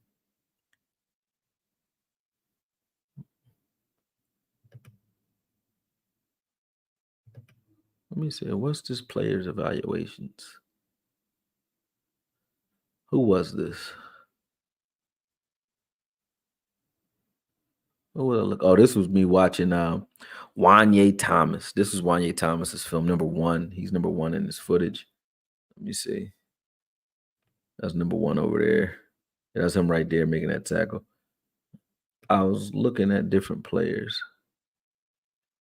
This is Wanye in college. I was just watching how he played in college and watching all the different positions he played. Like right here, he gets himself an interception. Boom. Good one. That's him there. Right there in the middle of the field. But I was watching these as player evaluations. I was evaluating every position. And I think that's why I saved this under player evaluation. I was watching to see how we use guys. This was Evans. I was like, yo, what are we doing? What are you doing? Watch this. Watch Evans here. After D-Law, excuse me, crashes there. Boom. Evans making plays, man. These guys just here. I think Mozzie makes a play here. Like this is Mozzie earlier in the year. You tell him that was the guy that we drafted right there. This is the player that we drafted. Watch number 58 on this play. Like this was the guy that we drafted. I'll see who y'all said. Edrin Cooper, Texas A&M. Everybody wants Texas A&M Cooper, but this guy right here, you can't play with it. You can't use this guy. I could. You definitely could use Evans there the way Evans playing here. Like you definitely could use Evans. Boom, instantly gets to the ball, smack, cool. And you telling me you couldn't use Mozzie here? Look at 58 here. Him next to Hankins. That guy right there next to Hankins all year. Come on, man. Why would you ask him to lose weight? This doesn't make any damn sense. You say Trayvon Wallace for real. Trevin or Trayvon Wallace. Keep going. Whatever name I see the most after I look at this evaluation, that's what we're gonna look at. This Mozzie too. Look, this is all in the same game. And he hurt the left tackle. Look at this. Like this was Mozzie doing Mozzie. Like this guy right here can play. That's Mozzie right there. He can play. I don't know what the problem was with that. He looked good to me. He looked good to me right there. I mean, he just didn't play a whole season, but this guy is no longer here. Like, that fat guy is no longer here. There goes Sam Williams right there getting himself an easy sack. We're gonna need a free agent linebacker though. We need an older one. Let's see what we got here. This ain't a long video. There go fucking Evans doing linebacker stuff again. Let's see what we got going on here. Boom. There go Wanye doing Wanye shit. Yeah, we got players everywhere that were making plays. I just was looking at every player that I thought needs more coaching. Wanye being one of those guys that needs more time and more coaching. Like, look at all the things that he did when he got an opportunity to play. He did a lot, man. They say Jeremiah Trotter is a dog. Let's look at that guy. We're gonna look at him.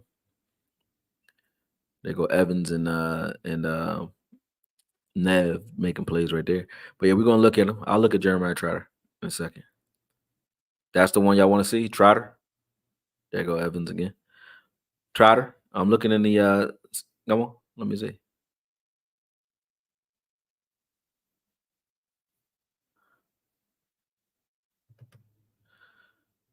Who we got?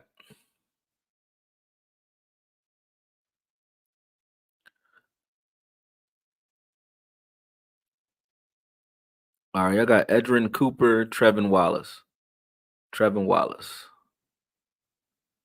How many Edrin Coopers do we get? Peyton Wilson. I haven't looked at Peyton Wilson a lot either. I will look at him. They said Peyton Wilson make me nervous with the injury history. So right now it's tied between Trotter, Cooper, Wallace, and Peyton Wilson. They all got 2 votes. Who else? Trotter. They said Trotter too small. Okay, you gonna pay me for it? I'm definitely gonna do it. So Trevin Wallace. All right, what team does Trevin play for? Look at him right there. That look like Mozzie again, don't it? Look at Mozzie. This is all the same game. So you telling me if you got this from Mozzie for a whole season, he wasn't good? Boom! Look at that. That was beautiful to me.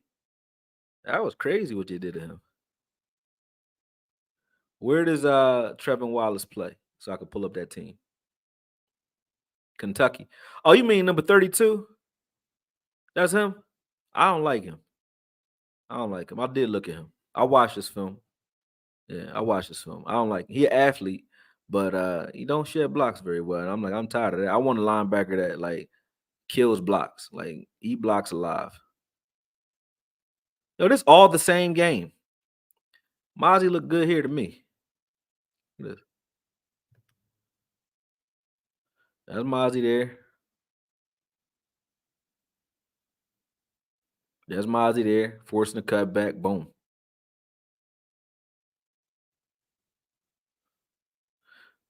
Said Trotter. Yeah, I looked at the Kentucky kid. I don't want to see. I don't like him. But I will look at his. You know, you guys pay for it. I will look at his film. I don't like him though. I really don't like him. I watched him quite a bit. I watched like 4 of his games. I just didn't save it. So Edrin Cooper. Trotter's a late second day guy. Okay.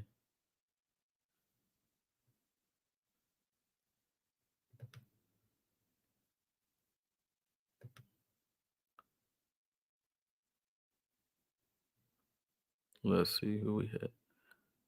So Cooper. Adrian Cooper is winning. Texas A&M.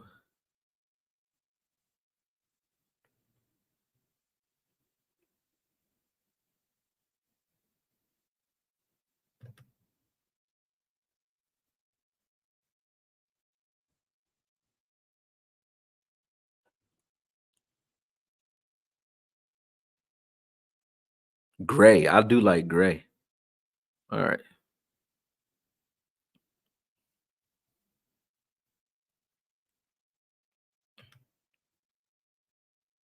There go Mozzie again. Look, come on, man. Look here. This is all the same game. Let's watch Mozzie again.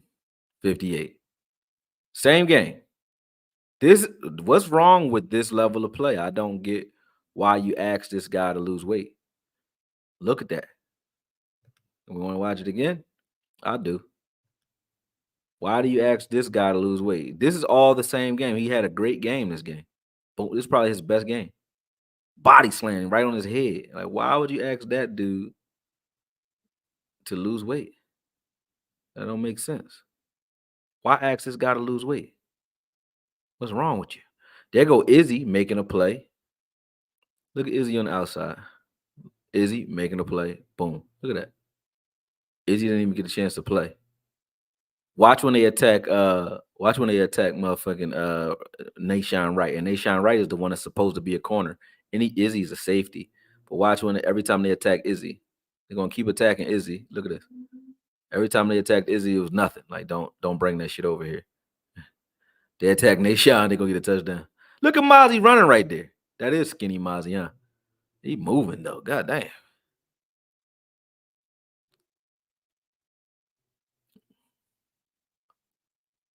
Look at that.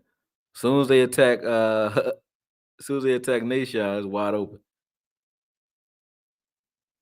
Look at that. Nashawn got beat with the quickness.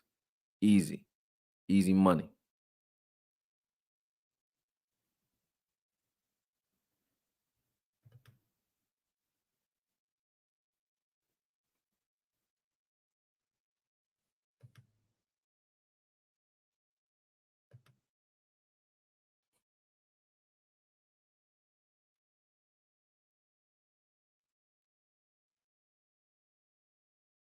Mozzie got pushed out of there. Huh. Yeah, he got pushed right out of there.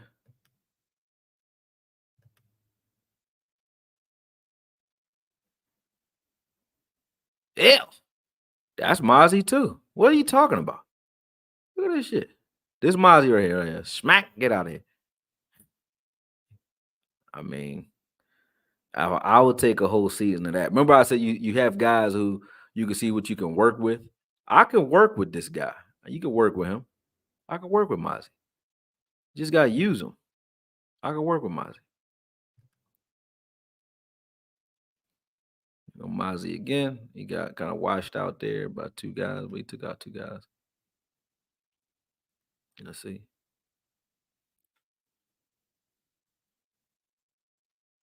Mozzie again. Good run stop there. So far, okay. Not great, but good. You already know what Parsons doing. Yeah, he wanted. I think Dan Quinn wanted so much pass rush that he just asked Mozzie to be something he's not. I think that's what it is. Like me personally,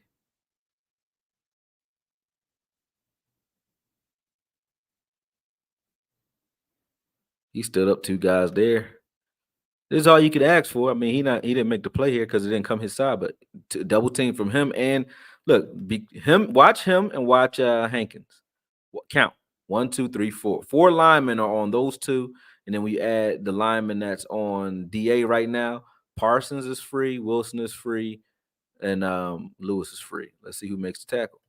DA actually gets off his guy, makes the tackle.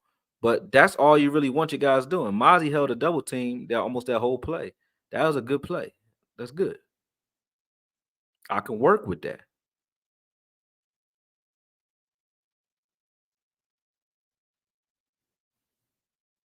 Sam Williams getting upfield.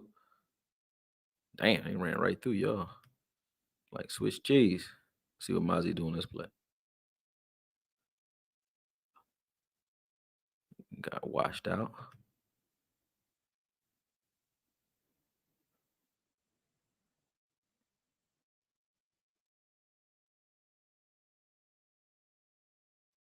Got washed out. Boom. All right, let's get that out of here. All right, so we're gonna pull up some footage from some youngins. Mark Clark in the building. I gotta give you some credit for that. I don't even got a button. We're gonna give you some claps or something. Somebody put some flames in the chat for Mark Clark with the $50. What up, bro? He said, I hope they draft 3 offensive line in the first 4 rounds of the draft. They need a left tackle and trainer under 77, new center behind Biadasz. Contract is up, and lastly, they need a quality swing tackle. I'm going to say no, no, and no. Number one, your quality swing tackle, we forgot about Austin Richards. I think he's going to be quality. I do. I think that you do need a left tackle though behind Tyron. I like Chuma. Chuma played okay. He had 2 games that's like Miami and one other where he was asked, but he played okay. Other than that, and as far as Biadasz, I liked Hoffman. Hoffman behind Biadasz was damn good. I liked Hoffman behind Biadasz. So I don't think we need the first 3 rounds on the offensive line. We definitely need a left tackle. I agree with you on the left tackle part. I don't agree that we need to go the first 3 rounds. It's not that dire. I think people forget. Count it off for me. We had Chuma, who can start in this league because he started. You had Hoffman, who started. You had what's his name, Bass, who played pretty well. So those are 3 that don't start on our team. Then beyond that, you had a starting 5. So you had a starting 5 plus 3 players. We have 8 linemen that can play, and then next year we'll have Austin Richards as well, who I think will be able to play that left tackle position. I think that's who they're training to be the left tackle behind Tyron. So when you look at all those guys, like that's 9 linemen that can play for you. Most teams don't have 5.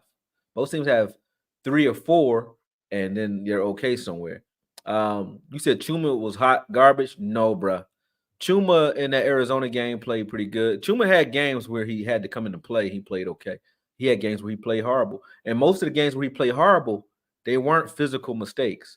They were mental errors that got him out of there. When I say physical, when I see a guy that can't physically stop anybody, that's when I say you hot garbage, meaning like you just can't stop anybody. When you miss an assignment or someone tells you to slide and you miss a call and you just miss a block, or you just look like a bonehead on blocks. He did look like a dumbass a couple times, like in Miami. But I don't think he was hot garbage when the reason I say he wasn't hot garbage, when Chuma actually blocked somebody, like meaning he knew you were his man and he blocked you, you were blocked. That is not hot garbage. Because we remember Connor Williams knew you were his man and he couldn't do shit about it. That is not being able to block at the point of attack or being able to hold up. That was not Chuma's problem. Chuma's problem was cerebral. And it wasn't that he was dumb, it's just he needed more reps. He didn't understand some of the calls. We had certain slide protections that he would mess up on. That was what he was screwing up on. Just like, so if he's hot garbage, D-Law's hot garbage for jumping off sides at the wrong time, right? No, he's not. Or missing your assignment. Or Bell is hot garbage for not knowing who his man was on a couple of plays, right? So when you're playing a switch defense or match defense and you forget who the outside release guy is and you miss your guy, that means you're hot garbage? No, it means you made a mental error. And you're hot garbage if you can't ever figure it out. To me, hot garbage means it doesn't matter if I tell you the play, you ain't gonna do shit. That's hot garbage. That's hot garbage. LV and Clark, hot garbage. They're hot garbage. I can't say Chuma was hot garbage. I say Chuma made some bonehead plays that we all want back. But I've seen Tyron make that play. I've seen Tyron make a play where he down blocked instead of blocked his man and left Dak to get blown up a couple times. I've seen it happen with Tyron because that happens with linemen. They just forget or they miss calls sometimes. It's just that when Chuma does it, we're ready to kill Chuma because it's Chuma. But I saw Tyron do it for real twice. So I ain't that mad at that. I think Chuma can play if he knew who you were. He can play. I think that Bass showed me a lot Bass made me happy. I think Bash can start. Bass can start anywhere he wants if he wasn't on his team. I think Biadasz is good, a lot better than what we give him credit for, and he's underrated. So why do we need to replace Biadasz? We got Biadasz and Hoffman. Pay Biadasz, maybe pay him. How about that? And then or elect Hoffman, because Hoffman, when Biadasz was out, Hoffman came in playing pretty damn good. Awesome Richards, pretty good. We are spoiled at the offensive line because most teams don't have a starting five like we have. We have a very good starting five. Tyron Smith, Tyler Smith, Biadasz, Zach Martin, and still now going to be healthy. That's a great starting five line. Behind that, you get another left tackle, and maybe a third in the first 3 rounds somewhere. You cool. But we don't need 3 linemen. That would be crazy. We got it. You know what I mean? We got it. So I can't say I don't like this line, man. I think the line is good. Then you got, well, let's go. We let Evans go for, well, let's go. So he better be something. We let Evans go for him, right? All right. So I know I promised you guys some college film, so let's get to it because I know y'all about to be mad at me. Like I keep saying names. Oh, and we went and got Leo Collins back. Yeah, I've been saying names, and AKOYE is ignoring us. Let's see.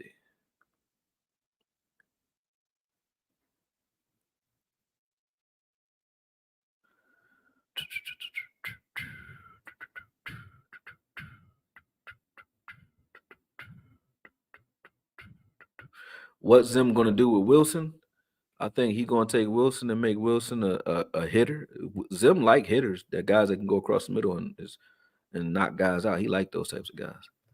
Appreciate you, Mark Clark, once again. He said Quinn was trying to make Curse play like 5-6 positions. It's wild as fuck. Yeah, that's because Curse knew the defense. But it's crazy. If your whole team don't understand the defense, it's not because they got a low IQ, it's because you're a bad teacher. How can you have 3 years with a team and then still nobody knows the defense except for Curse and LVE? That's why Curse had to be on the field so much. LV got hurt, so Curse couldn't get off the field because Curse was your green dot guy. That means the rest of them don't know shit. That's a problem because Curse isn't your strongest player. So you can't get anyone else up to speed. No, that's bad.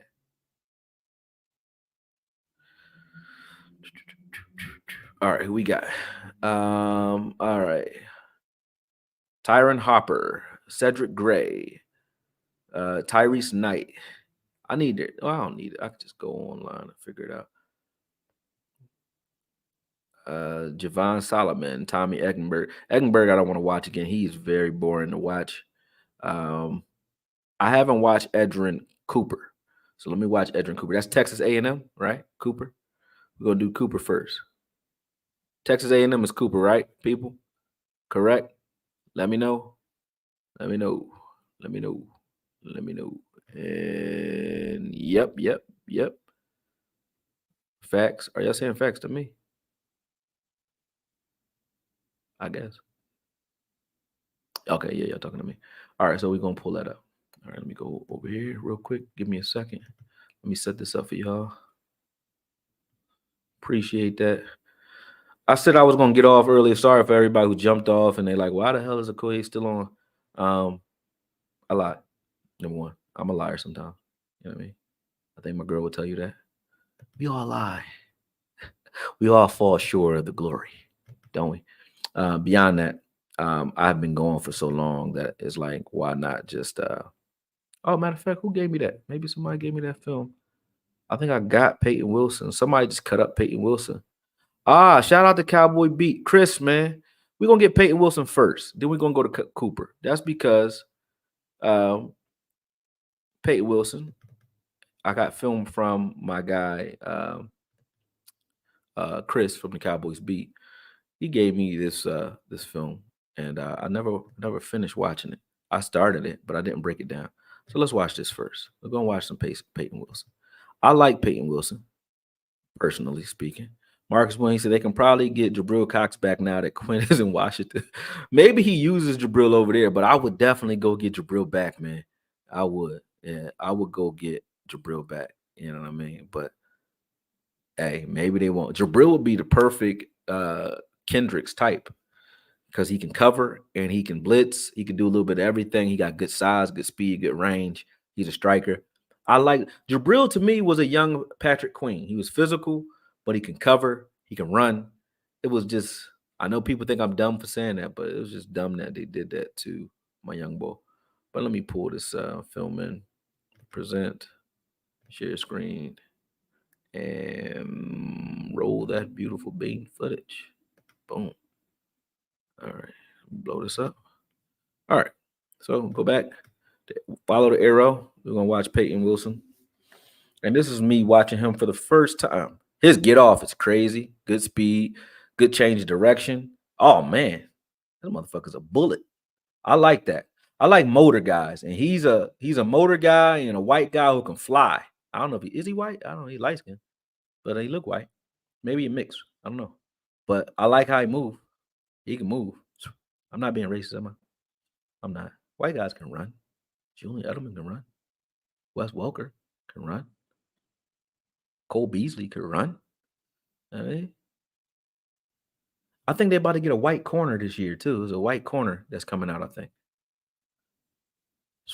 Oh, man. Oh, he almost broke his own ankles right there. Better watch that with them knees, bro. Watch this. His change of direction here. Watch this. Shoot. Break his ankle. I don't like that.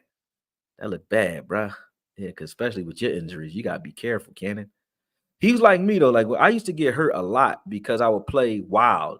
And, I think Greenlaw got hurt the same reason. Sometimes you got guys that are trying so hard that they tweak things, especially when you lose your footing or something like that. You get hurt when you're explosive and your feet come from up under you or something happens. I think that's why he got injured, so often and has so many weird injuries. But so far, yeah, watch that gator roll too, man. You gotta watch your legs near the pile. Look at this. This running back's gonna go down here. Yeah, right at them legs. Gotta protect them legs, man. But I like him so far. I use him as an outside linebacker. He in coverage there. Don't like that you let that guy run right by you like that. His acceleration is there, but I think he was slow to recognize what was going on, so he got caught flat-footed. Turns his hips late. Let's see what we got here. They use him as sort of like a stand-up outside linebacker. They play like a 3-3-5 or a 3-2, but they use him as like he's sort of like a X player, meaning he's just their wild man, like their X factor. They use him as like an extra guy because he's not aligned on the line of scrimmage. He's not in a true 3-4 either. So sometimes he's in a 4-3 still standing up. He's just an extra guy. See what I'm saying? This is a 3-4 type of look right there, but sometimes he's just that extra guy just standing up. Let me show you what I mean. Let's see on this play. Like here. What are they in? They're in like a dime. All right, but he's still standing up. Boom. So he's like a defensive end / outside linebacker type in their defense. But look at that. Look at the wheels. Oh my God. What? This boy can run. What's his time? He can run. Oh my God. I like that. That's what you call flash. If I'm watching this film, I'm like instantly, who is number 11? And where does he play? Like, come on, man. This dude he can run, man. He can run. Let's see here. Boom. Stack. Now go find the ball. Go find the ball. Done. He stacks and sheds well with good extension and explosion. Does that better than LVE. And I mean, I haven't seen LVE do that the entire time he's been here. This here. Just this. Look at this. The entire time LVE's been here, he hasn't done this once. Watch this. This. Boom. Use your hands, disengage, and go get the ball. That seems so simple, right? But our guys don't do it. Micah don't even really do that. Micah run right through you. He'll run right at you and let you get all into his frame. Right? Not Wilson. That was pretty good.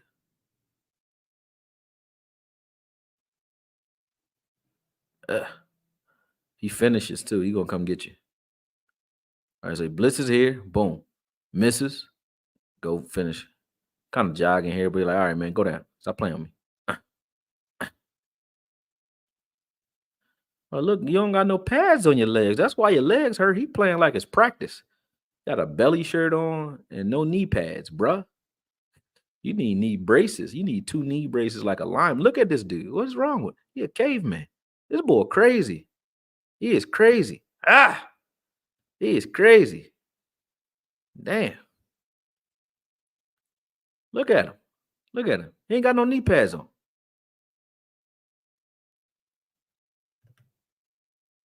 Here he is again. Jumping over guys.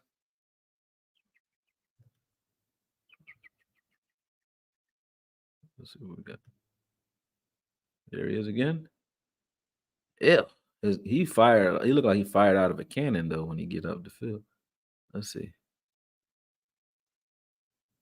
I do like him though. We'll say that. Like him a lot.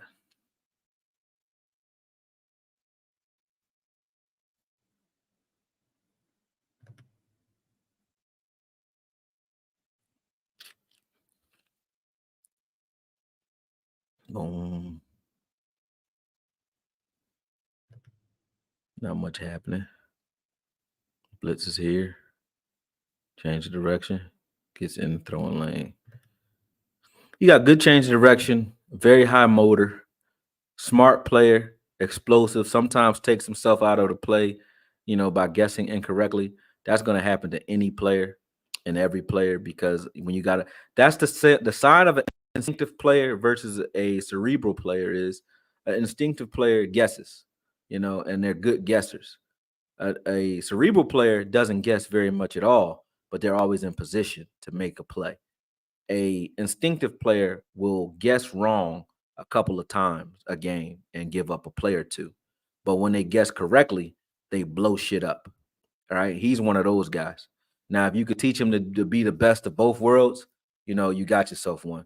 Right now, he looks like he's playing with instincts. And when he guesses, he doesn't hesitate. He fired. But I said that about young guys. I said that about LV. I said, look, man, if you're going to be wrong, fine with me, but be wrong going 110 miles an hour. That's how I want. If you're going to be wrong that way.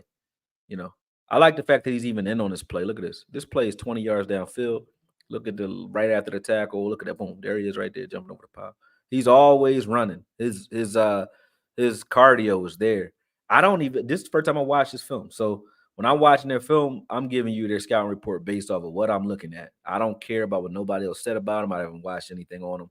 I'm just watching what I see, and what I see is a guy with a high motor who guesses a lot, who is decisive but instinctive, and D Law does that. He'll be good on a number of plays. He'll make a number of plays. Look at that. That was some wild shit right there. He'll make a number of plays. Right here, you guys can't even see what he's doing on the other side of the screen, but watch what he does on this play. I like this play all the way around. Watch him reroute that tight end right there. Boom. He reroutes his guy so the man behind him can play man. Boom. This right here makes it so that safety could get to. See, that safety has no chance there if Wilson doesn't do that. Boom. Beautiful play. Fumble, and he just almost kills himself gator rolling for that ball. Nice. Whew. Good blitz too, whoever zero was. But Wilson was on it. That was all instincts too. He just kind of knew the ball was coming out. Wild man, though. I like him. I like him. Huh. Oh yeah. When he keys correctly, like I said, he don't hesitate. He coming to get you. I like him a lot.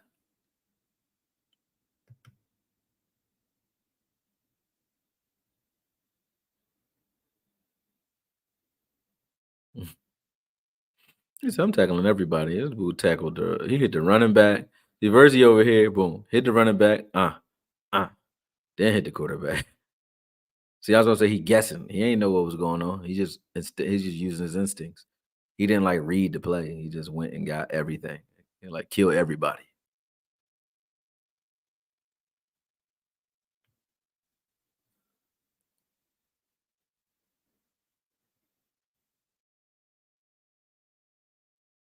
Good interception, but buddy.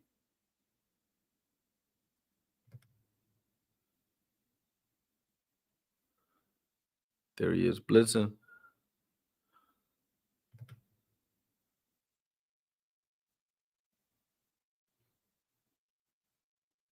Uh-huh.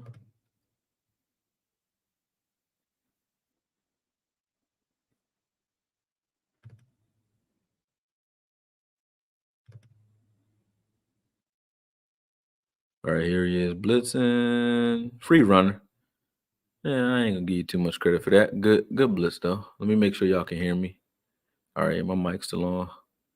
So this kid is 100 times better than 33, and that is a fact, Jack.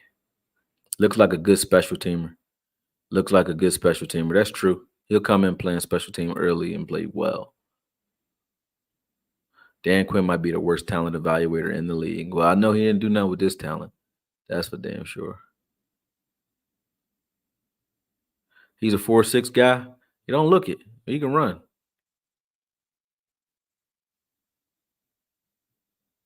You said Etchenberg diagnosed plays and beats blocks, you think? Okay. I'm going to show you that he doesn't. He's a good scheme player, but to me, he was too vanilla. He was making plays because I don't like boring. You know what I'm saying? When I say boring, I look at who flashes off the screen, right? So we watched some of this guy. All right, let me see a little bit more of Wilson. But you can see Wilson clearly flashing. See that decisiveness, right? Oh my God. Like when he goes, man. When he's going, he's going. Like he's decisive, he getting off the ball and going. Like that I can live with. Look at this. Boop, gone. He thought that was a running back. Boom. He just went and got it. I'm going. That I like. And that's what I mean. Like Edinburgh doesn't make those types of plays. But I'm going to show you because I watched him.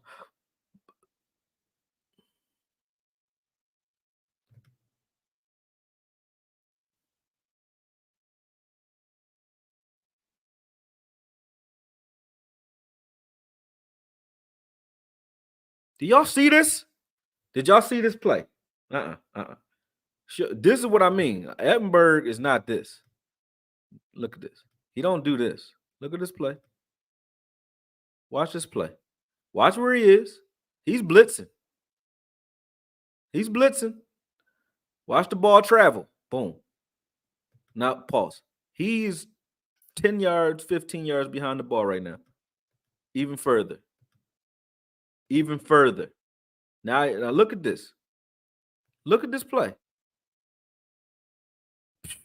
He's the one that made the tackle on that play. Nah, he got hustle. I like this kid. Look at this. Look at that. He's in the backfield, bro. Falls. He fell on the ground. He fell on the ground. How does he make this play? Insane. Insane. I like this kid. And hell yeah, he 100 times better than motherfucking DeBone Clark. That is crazy. He should need a breather after that. He makes plays, man.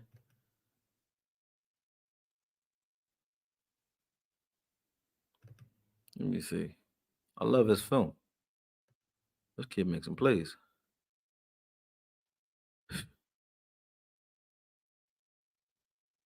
Yeah, good interception.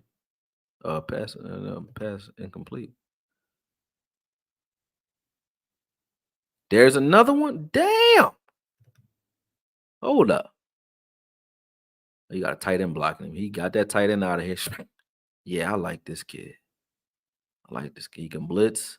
He ain't a pass rusher, but he could still get there because he got good explosiveness, good feet. Good feet, good hustle.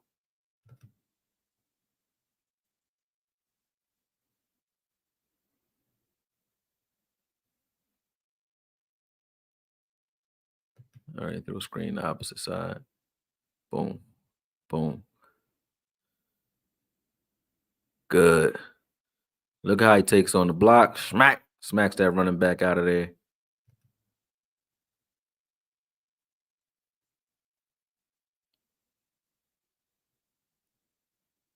Forces an interception here. He's making plays, man. He's having a hell of a game this game. I haven't seen a game like this from Edinburgh. But you got to tell me what game to look at. Because right now, Wilson looking like the man. I don't care about no damn injuries. He looking like the man.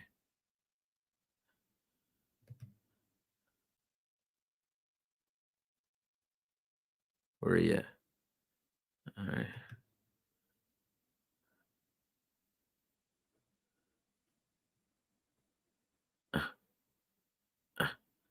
Flows well. He colored the gap and then went and got the ball. Pretty good. Flying off the ball again. Boom.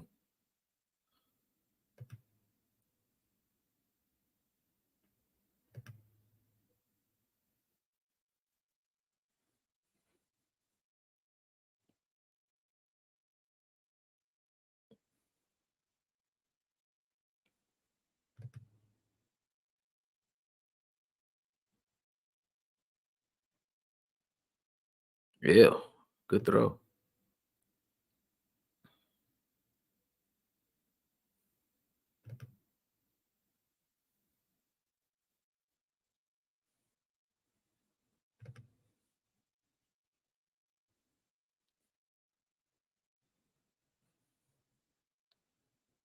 That running back stonewalled deep on that play.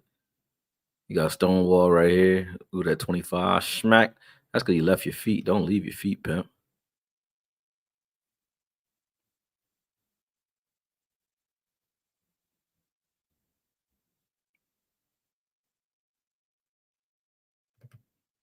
Good things happen when 11 is near the ball. I'll tell you that.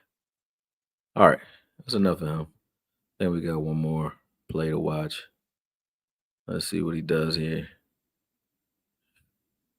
Oh, he was a force player on this play. Force that back inside. Set that edge, force. Boom. Good work. He could do a lot for you up front. Like, he really can. I like him. All right, let's stop sharing this one. All right. You got 5 plays, man. 5 plays of Ettenberg. And then if he don't show me nothing in 5, I'm gonna call bullshit. I'm calling bullshit. All right, I'm about to look at him right now, too. Boom. 5 plays Ettenberg got. That's it. That's all I'm giving him. Ohio State, where it's at. Then I gotta go to Cooper at at Texas Tech. Where's Ohio State? I don't got Ohio State. And how I don't get Ohio State in? Where is this film? All right, I don't have no Ohio State. That's crazy. Oh, there you go. I'm about to say, where the hell is my Ohio State film at? All right, here we go. And I'm gonna do you a favor. I'm gonna give you Ohio State versus the bummest team I could find. So it's not like them versus some hitters. You know what I'm saying? Maybe we get some. Well, Wisconsin is a running team, right? I want to see what they could do against a running team. Rutgers ain't that good. Ohio State versus Penn State. That should be some shit. Let's watch that. All right. So, moment of truth. I think he's number 35. So you guys gonna have to watch for number 35. He said, "Damn, Dan Quinn fell upwards." He said, "Watch Cooper fuck Edinburgh." No, I'm gonna watch 5. He got 5 plays, man. I'm gonna give Edinburgh 5 plays. Then I'm out. We're gonna give him 5 plays, man. All right, so let's see. Edinburgh. Edinburgh. Hey, they don't like you, Edinburgh. You know what I mean? You better do something quick, bro.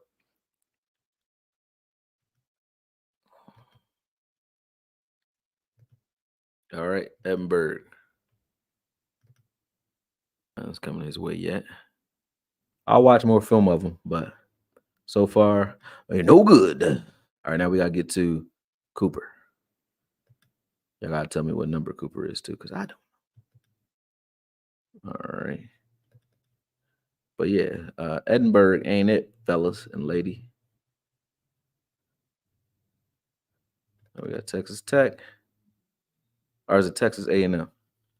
Is he Texas Tech or A&M?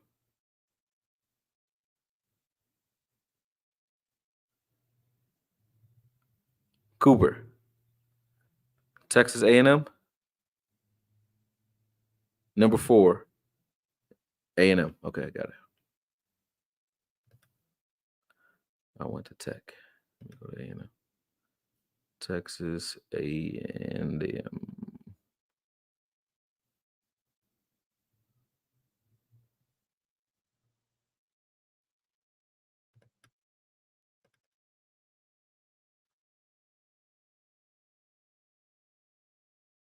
Are you playing Ole Miss?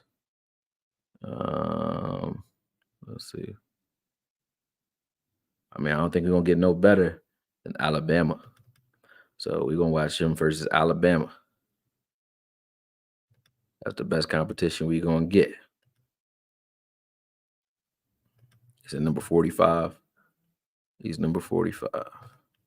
Share that footage. All right, blow him up. Blow him up.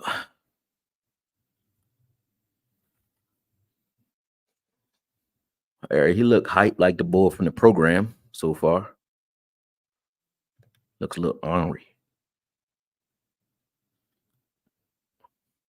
Oh, very decisive so far. And already done made an explosive play. This is what I mean. Like, how long do it take you to make a play? Edinburgh didn't do this, and how long we was watching him? 10 minutes. I ain't seen him do shit. Boom. He's a slasher though. So he can slash, meaning he can ski downhill and avoid blocks. But let's see what happens when he actually gets blocked. But that was very good skiing. I call that skiing. Sean Lee used to do it very well. Joe Thomas did it very well. LeVar Arrington. And so does Micah Parsons. They use their feet to get through the gap. They play linebacker like running backs, and they ski through the gap. He does it again, but this time he gets pinned inside, but he uses his feet to try to find the gap. So here, let's see what happens. But he has the wrong angle to kind of shed this block. He doesn't meet the block head on. So I don't even give him that much headache for getting blocked out on this one. He was sort of like Peyton Wilson. He decided early where he wanted to go, and then they used that momentum against him. See that? Boom. He gets pinned. Both guys pin him inside. Good block by 81. But so far, I can see that he's a decisive striker. Attacks the line. He attacks the line of scrimmage pretty well.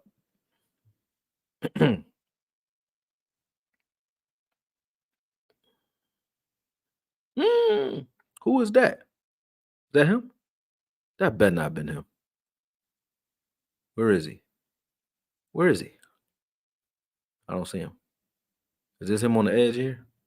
Yeah. He on the edge there. He playing kind of spy. Oh my God. That's him.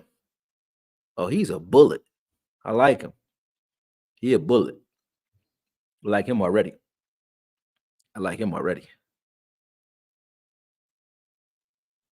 Gets through there again. Like, he has a knack for getting through like crevices.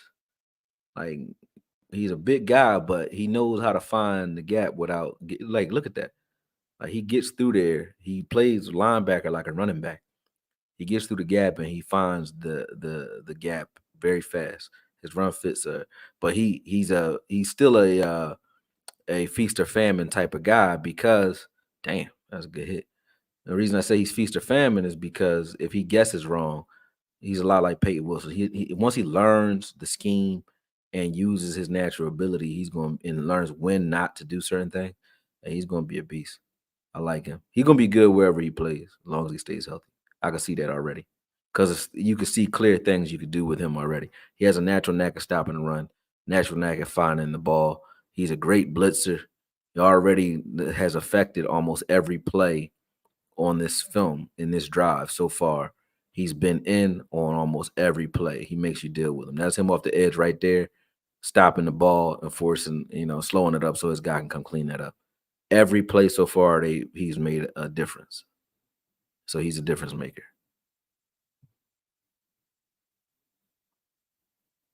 Except for that one. He didn't do shit. Where is he? Bottom of the screen. Off the edge. Drops in coverage. They throw away from him. Nothing for him to do here. Nothing for him to do here.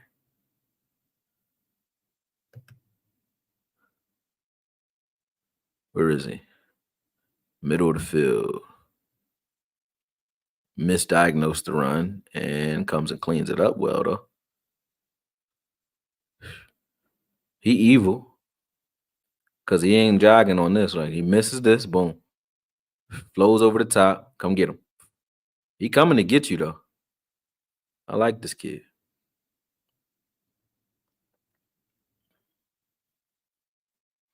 Just following the scheme. Bottom of the screen, off the edge. Forces a false start. So they use him just to pretty much hit the line of scrimmage, up and down the line of scrimmage. Just hit the line of scrimmage, hit the line of scrimmage, hit the line of scrimmage. Oh my God, is that him again? Stop playing with me, man. What? Yo, we got one. Edrin Cooper. We got one. We got one. Oh, you got one with this one. Oh, he's a motherfucker. I like him. You got one. It don't take that long. It don't take that long to recognize it. That's why I said, oh man, who the hell was covering him? What is y'all doing? Ah, wasting all them good plays 45 making, man. What y'all doing? Come on, man. I'm making my guy waste all his breath. He making all these goddamn plays for what? What we doing in here? Who? Who? Who? Yo. I like this dude, man. Yo, he know what he doing.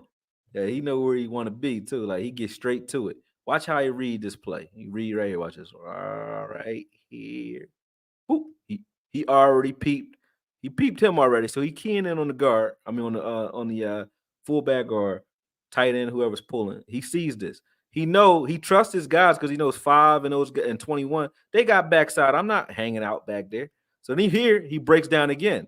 Because now he's like, okay, let's see where we at. He gets to his gap, and now he sees 10 is already taking inside leverage and taking out this fullback.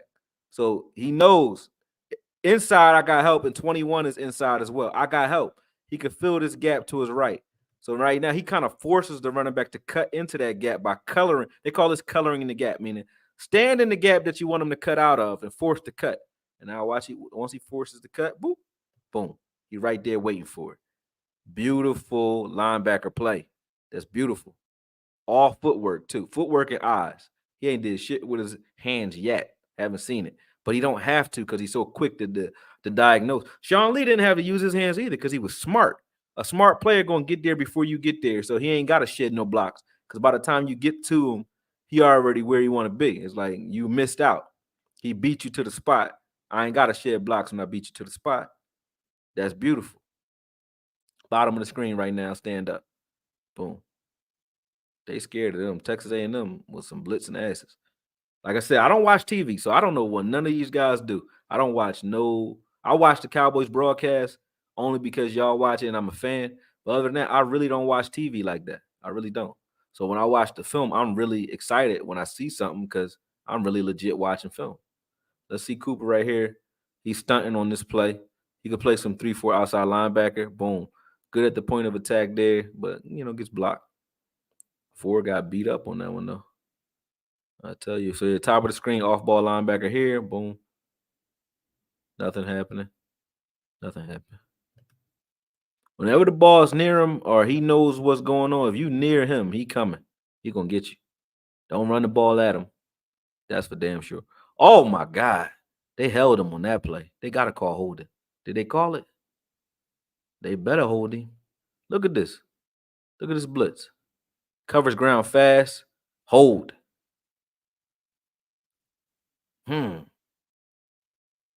He a scary dude. Scary dude.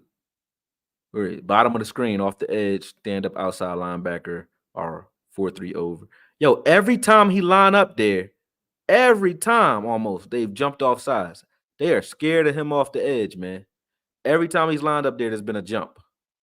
Here he is. Where now? Where is he? Where is he? All right, he's in the middle of the field. Drops back in coverage. Boom. Hooks the flat. You don't get to the flat because they don't get nowhere. But yeah, every time him back there, he a tough guy. Tough kid. There he is off ball, middle of the field. Boom. Hook. Nothing.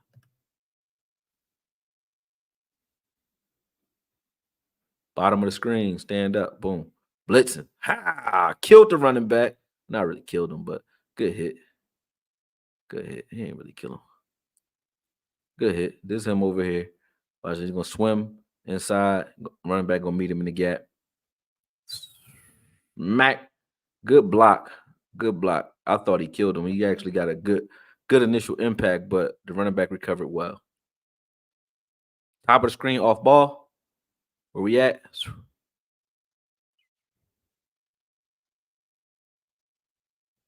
Nothing. He just covers the guy. Middle of the field, blitzing. They blitz him a lot. I don't like once he gets met when it comes to being blocked as far as the blitz, he stops his feet. So he's good at finding the crevice. But you see here, boom. Don't stop your feet. He stops his feet, but he's strong. But they can. That's something like I said. You see what you can work with him. But I think they're gonna have to coach that out of him. Like just don't stop your feet. Keep your feet active, and you'll be all right.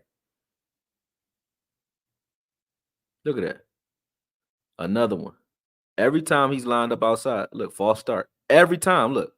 Every time he lined up out here, he moved away from the ball though, but still false start. Every time he out there, I don't know why. Alabama just don't know what to do when he out there. That's him again. Come on, man, stop playing. This kid is nice. Let's see. What is he doing? Boom. He's just spying. Oh, he's just spying though. That was a good spy though. He got good acceleration, good change of direction.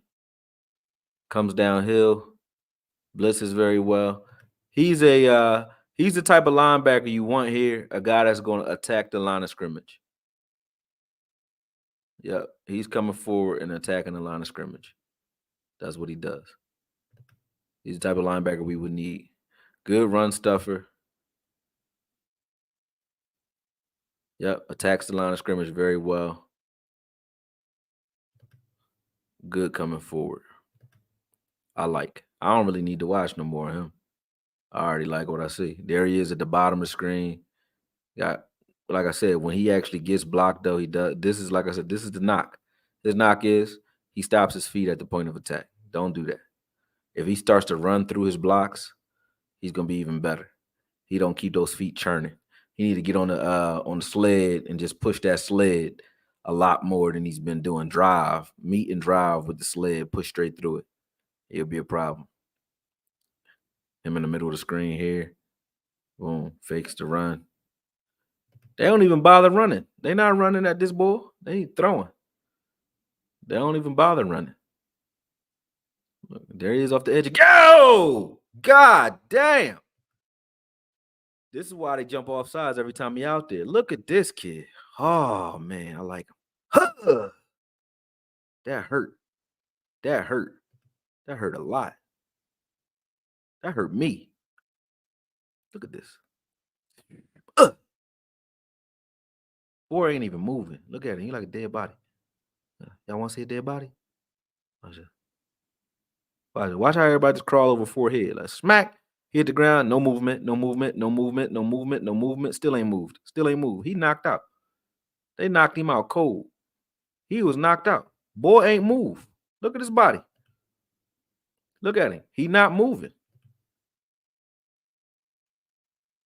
Let me watch it from the other angle. Let me watch it from down here. I got to see this. So he looked like he was in the slot covering. And then he comes and blitz. Floor, boom. Yeah, he never moved. He ain't moved. 4 ain't moving. He hurt. He gone. Whew. Huh. Damn. He just won right there with that. He won. I like that kid. Is he a first round pick or what? I don't know, but he good though. Sheesh.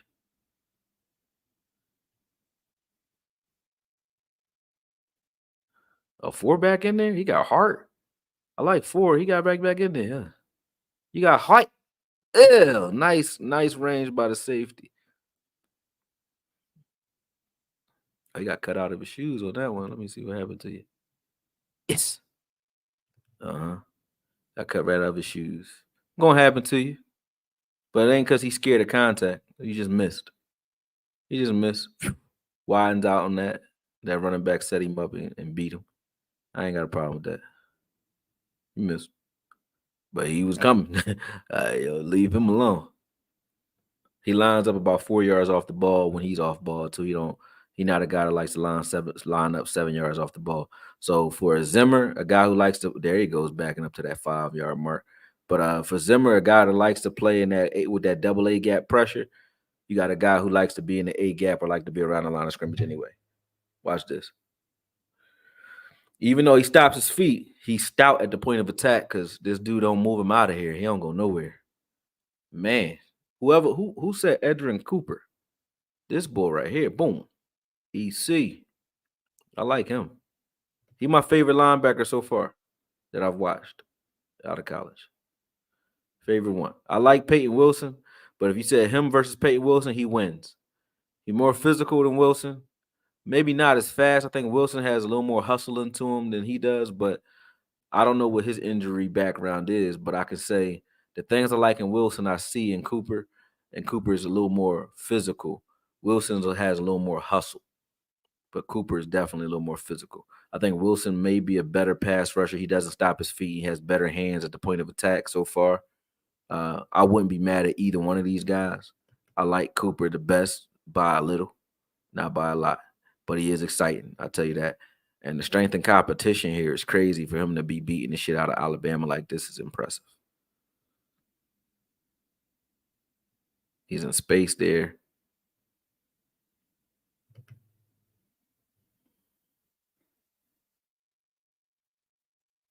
Ew, touchdown. Beautiful.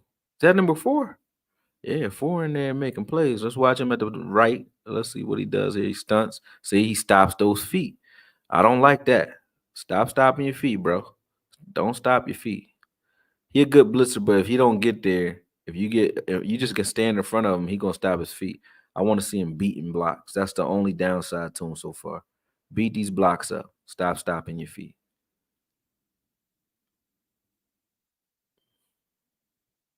He's out there in coverage.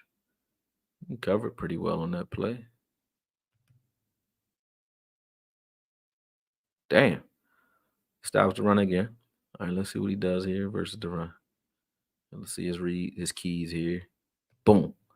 So he already can. But running back ain't even get the ball yet. He can on 77 to 45, right? Boom. Gets it. Oh man, he finds those crevices, man. Like I said, he makes himself small. We call it getting skinny. So he gets skinny on this, right? Watch this. Boom. He beats 74 because if he waits, 74 gonna clean him up easy. He gets across 74's face and then breaks down, right? And he's looking for his move inside right now. He already knows they got outside contain. I don't need to be out there. So he don't over pursue. He just breaks down right there and waits for it. Boom. Beautiful, beautiful, beautiful gap integrity. Great run fit there. He hesitated. He who hesitates is dead.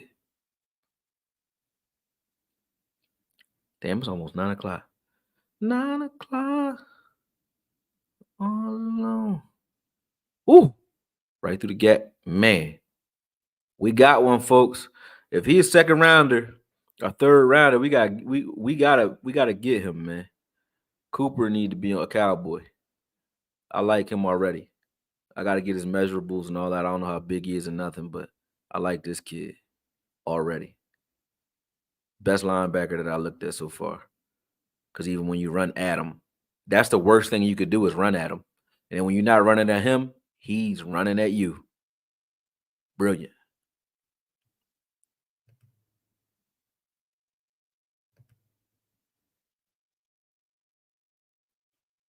And he's a guy that you don't gotta take off the field on third downs because he's a great blitzer and he's smart. Yeah, they miss on that one though, don't they? That's crazy because he's doing a great job of keeping Alabama in check, and they keep beating him on like they beating the rest of these guys. But if you go at him, you're not winning. Here he is, boom. He goes around it that time. Still not bad. What happened on this play? All right. He in coverage across the field. Nothing for him to do.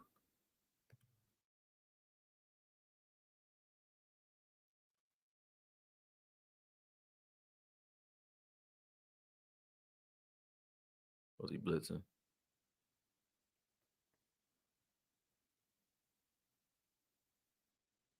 Mm-hmm. Yeah, see, when he blitz, he just stops those feet, man.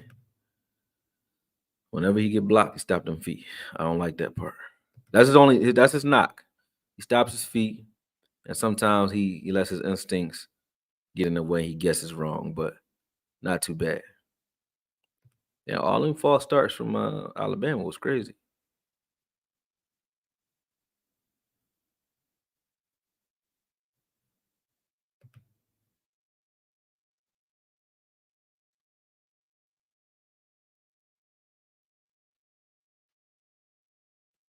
Another false start. Look at this. Look, false start.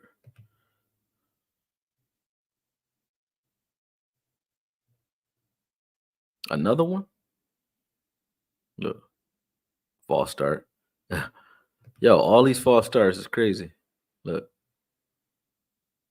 hot. This dude versus the run is crazy. Look at this. Boom. Give me that. He had a hell of a game. And I picked this game because I figured that Alabama would be his worst game. And he looked this good against Alabama. That's pretty damn good.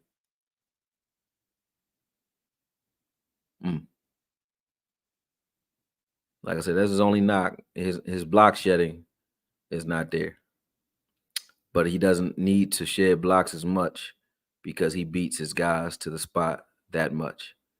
When he actually gets there, though, and he actually gets blocked, you see him now, it's still getting off the block there. That's his only problem. That was the same thing we had out of Edinburgh, except for Edinburgh ain't blowing shit up on his way to those blocks, though. This dude right here is blowing shit up. Here he is, off the edge. So he can play 3-4 outside linebacker, too.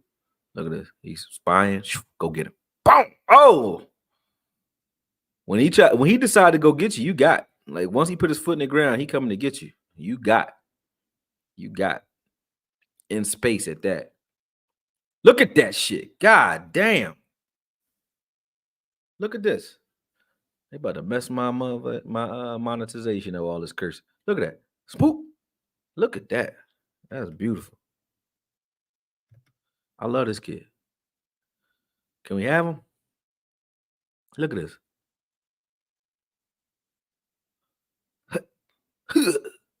He killed number 2. He definitely hurt you when he hit you. That's for sure.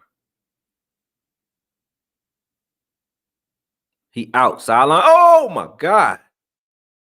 Sideline to sideline speed, too. He can run. Look at this. This is a toss play. He assesses it, undercuts it, trips. If he don't trip on that play, he blows that up, too. He was on it. And he cut through there perfectly. He just slipped. Beautiful. Oh, another one. You're like, I gotta get rid of that ball. Ford don't want no smoke. He is scared. He's like, blow the whistle. Like, blow the whistle. Look at this. He's like, shit. What? Naked boot. Boot my ass. Like, what kind of plays is you calling, coach? You seen boy put me in a body bag earlier. What are you doing? He ain't want no parts of that play. They still false starting.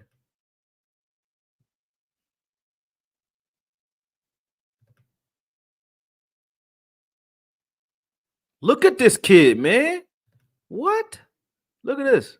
See, he beats them to the spot, gets blown up, and still get in there, though. Look at it. He just gets through this crack. Pop, smack. Yo, I love him. He got hurt on that one, but he still blew that up. I don't know how many tackles he made, but he made this whole game. This whole game was him. This game was him. At the bottom of the screen, this last play.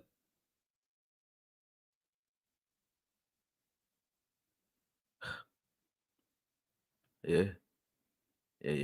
Y'all got one now. They got one there. Damn. Whew. What is he? What is he? He's a 4.5 40 guy. He's historically a terrible evaluator. Anybody in the league will tell you that. Oh, you talking about Dan Quinn? He only 6'2", 227?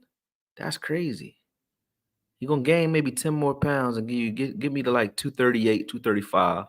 But 6'2", 227 ain't that bad. That's like PJ Riley and no, it was a PJ Long Jr. and Riley Jr. and Long Jr. from Miami. They both like 6'1", 6'2", 225, 227. He ain't huge, but he can play. He can play.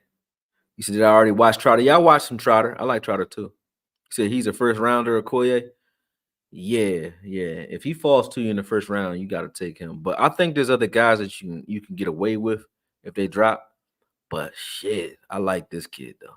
If you got him, you got yourself you got a bona fide Mike linebacker right there. You said Quinn tried to get Big Mike fired and it failed. I wouldn't argue with that. I think he did. I don't think the words great talent evaluation and Dan Quinn have ever been used in the same sentence. You're the first, Maddie. Congratulations. All right.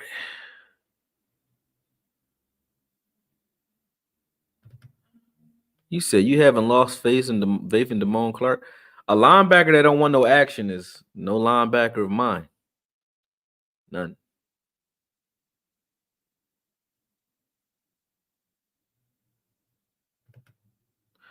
Exactly, bro. The 6 snaps that haven't played, he has 2 snaps behind the line of scrimmage. More Clark had all year. Facts. No. You said Damone Clark 2.0. Who? Y'all talking about Edinburgh?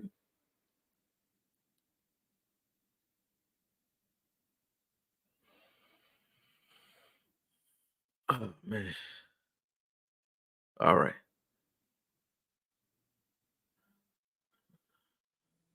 Let's see what y'all talking about in here, and then I'm out. I'm really out this time. I'm tired. Y'all was going in on Quinn. He said Edinburgh's just LV 2.0 in my opinion. He is. He wasn't. I didn't see shit. I hadn't seen shit from Edinburgh.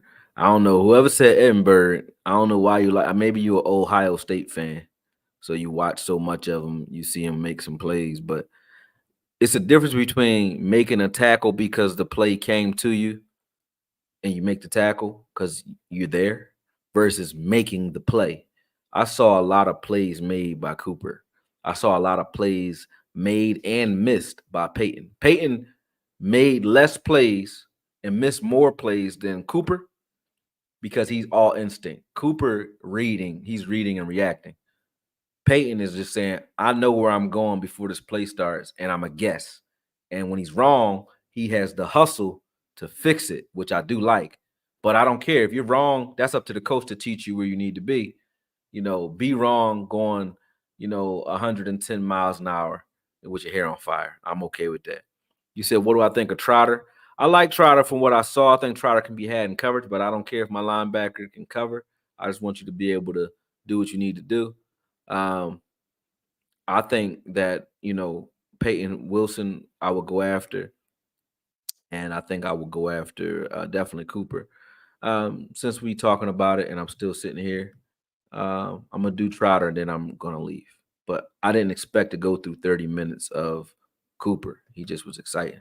So I was trying to get to Trotter earlier, but shit.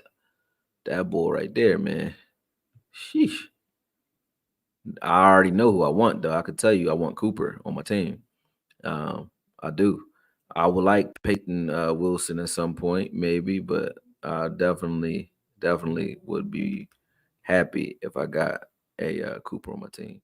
Wilson is good. Probably starts off on special teams and works his way into the starting lineup. I think Cooper starts day one because if you see that in practice, see that guy blowing people up in practice is going to be crazy. So that's them versus Wake Forest, Clemson versus South Carolina, Clemson versus Syracuse. They're going to kill those types of teams. I want to see them against like a good team. Notre Dame wasn't bad. North Carolina, NC State, Miami. Clemson Miami games be crazy. I might watch that one. Georgia Tech. Georgia Tech going to be running though, right? I should probably watch them versus Georgia Tech. Let me see. Florida State, FAU, Duke. Yeah, all right, let's see. It's out of Georgia Tech because Georgia Tech definitely going to run the ball. Georgia Tech and Miami. All right, I'm going to let y'all decide. Who y'all want to watch them play? Trotter. Who you want them to play? Watch them play. Give me a game. You can't get Cooper, who would be your next pick. I don't know yet. I mean, Wilson so far out of everybody I watched. All right, y'all said Miami, Tech. They got one Tech, one Miami. Come on. Keep going. I need more votes. Miami. Miami too. Davey, what's up, bro? Come on, I need more votes. Miami. Miami's winning. All right, we're going to go with Miami.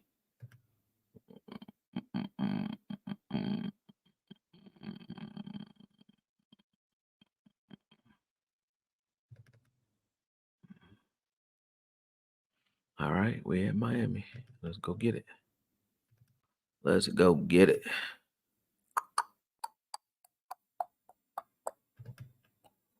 Roll it. Blow it up. All right, yeah, jump off the screen quick, man, because Cooper jumped off the screen fast. All right, 54 is to the top left.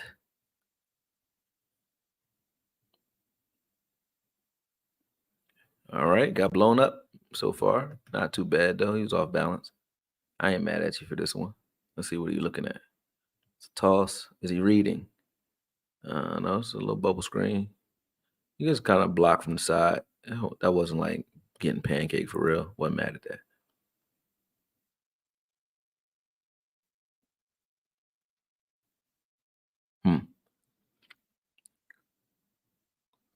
Straight downhill. Oh, he's a slasher. And he don't stop his feet at the point of attack. I like that. He still almost makes this play. Get straight downhill. See, look here. He reads that, gets downhill. He tried to undercut that and misses. But so far, not bad. Straight in the middle of the field.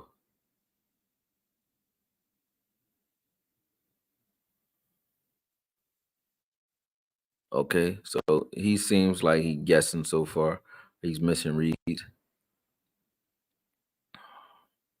Let's see, the misdirection might have got him on this one. Let's see what he's looking at.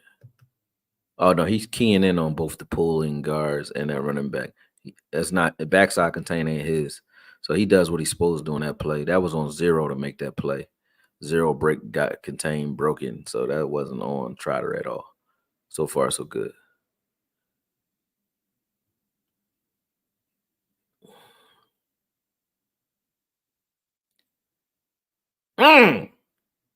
Good closing speed and pursuit.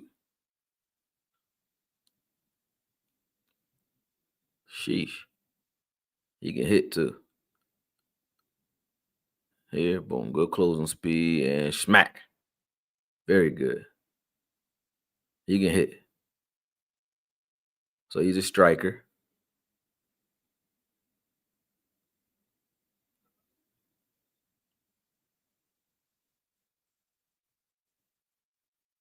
Doesn't stop his feet.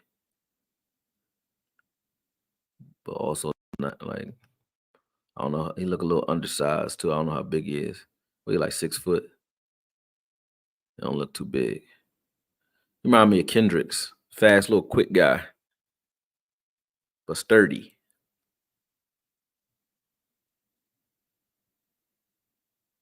Gets tricked on that one. Sheesh. Sheesh. It's a bad John. It's a bad John. All right, Lee. Let's see how smart you are. That's him and 0. They got tricked on this one. All right, what you cheating out there for? Yeah, he reads nothing on that play. He read nothing.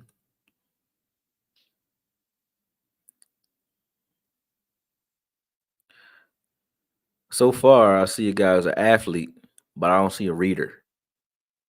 Let me see. What is he keying on? He keys on the pull almost every time. So he's keying on that pulling guard right there, colors the gap, and then cuts back.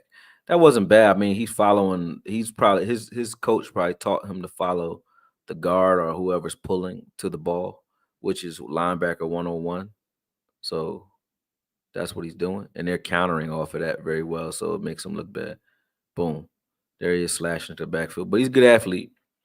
Like I said, when he reads it right, he coming to get you. He's not as decisive as a Cooper, but good. And definitely sturdy at the point of attack.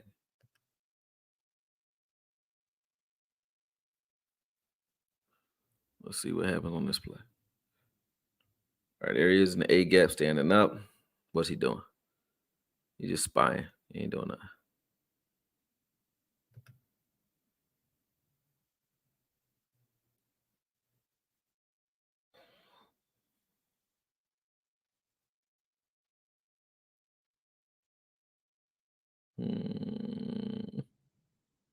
Nothing to do.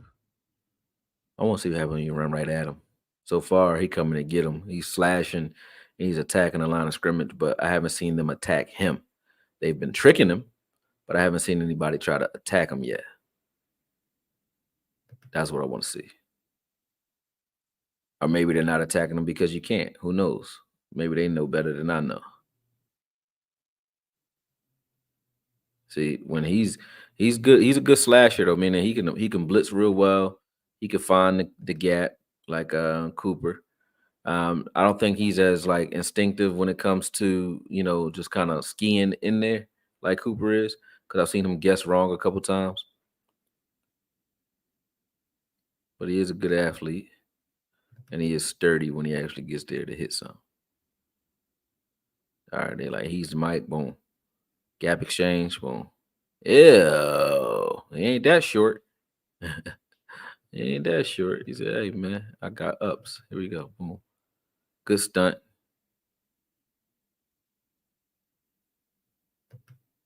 Gets his hands on the ball there. Boom. Got up, got his hands on the ball. Good. Good reflexes.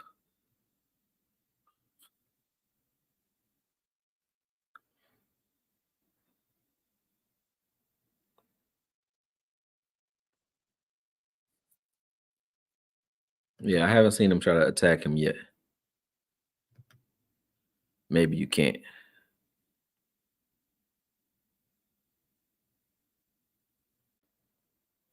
Everything they do is like they try to misdirect him and trick him, but they haven't tried to attack him. Oh, very good. If he misses that, that's a big play. Very good undercut there, brother. Let's see. Let's see what's developing in front of him. Did he make the play or did they miss the play? Boom. 70 is job. It's 70's job to block him. 73 is looking for 0. 70's assignment is 54. He goes after it and widens out. That changes the angle for 70, and then he breaks down and cuts under that block. Very good. Very good.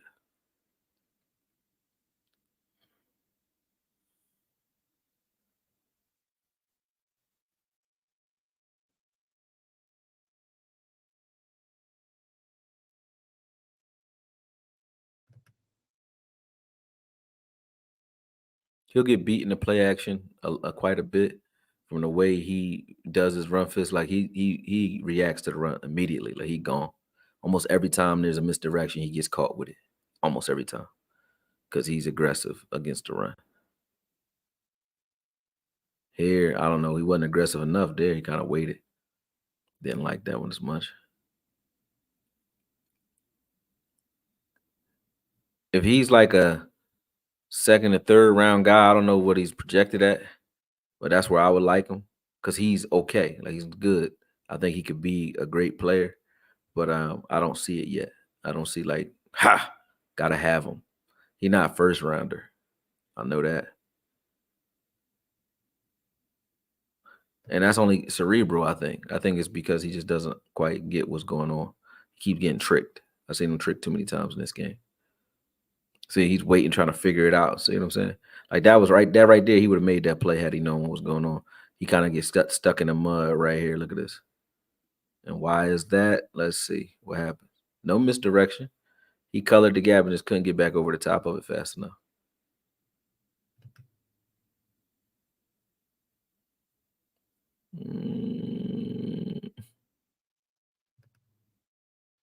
I can't really judge this game against him though, because my Miami scheme is like they are giving him fits for all the shit they making him think about. He keeps making plays like that though, but they giving him fits because they making him think left, right. All this misdirection, all this action going on. He went to the running back there, that was his man. Then he gets in the passing lane and break that up. But yeah, if he was in the second round, you got him in the second round, wouldn't be mad. Third round, even better. See, he jogging right there. Why do you think he jogging? You don't know quite what's going on. See what I'm saying? Or maybe he don't. Either he knows what's going on. I don't know. Maybe he was spying on this play. What are you jogging for? Is the running back your guy? Yes. Okay, that's why. Maybe that's why he was jogging. He was waiting for the running back to release, and the running back never released because he stayed in the block. So he decided to blitz. Mm. Yeah, I think the running back is his man. So watch the jog. Is he jog? Yeah, running back's his guy. Yeah.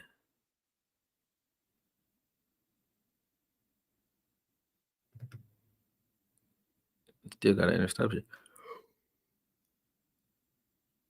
Huh.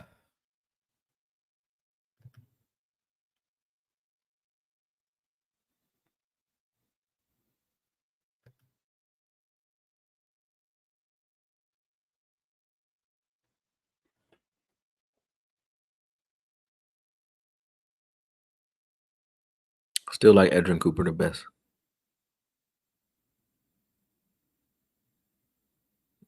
Yeah, I don't know. Like he keep reading wrong.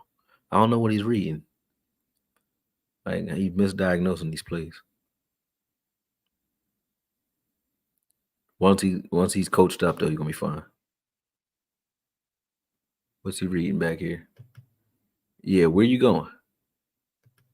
Where you going, bro? He pulled a Marquise Bell on that one. Jump right out the gap. Where you going? You're going the wrong way.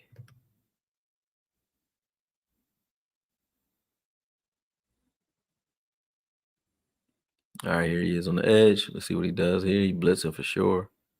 Full tilt. Yeah. You gotta make him look good when he blitzing on that side, y'all.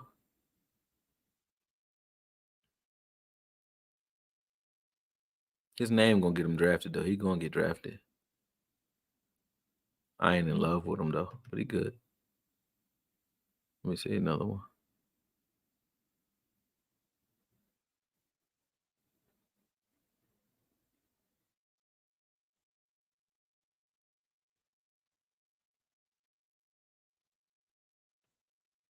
All right, yeah. Can't watch 30 minutes of that though. Not exciting. But good. Good enough. There you go. That's Jeremiah Trotter Jr. That's who he is. Chris Davis.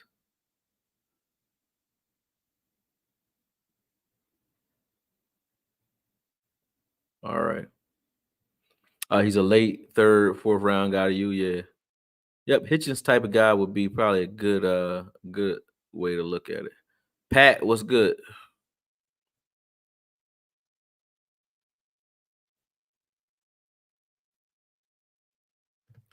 You gotta teach him to play linebacker. Dan said, Dan, he got faked out bad. Yeah. Like, bruh. He looks like Dak Win. Oh yeah, he's 6', 235. He a little sturdy dude. He like Roy Williams size, man. That's the size of our old linebackers.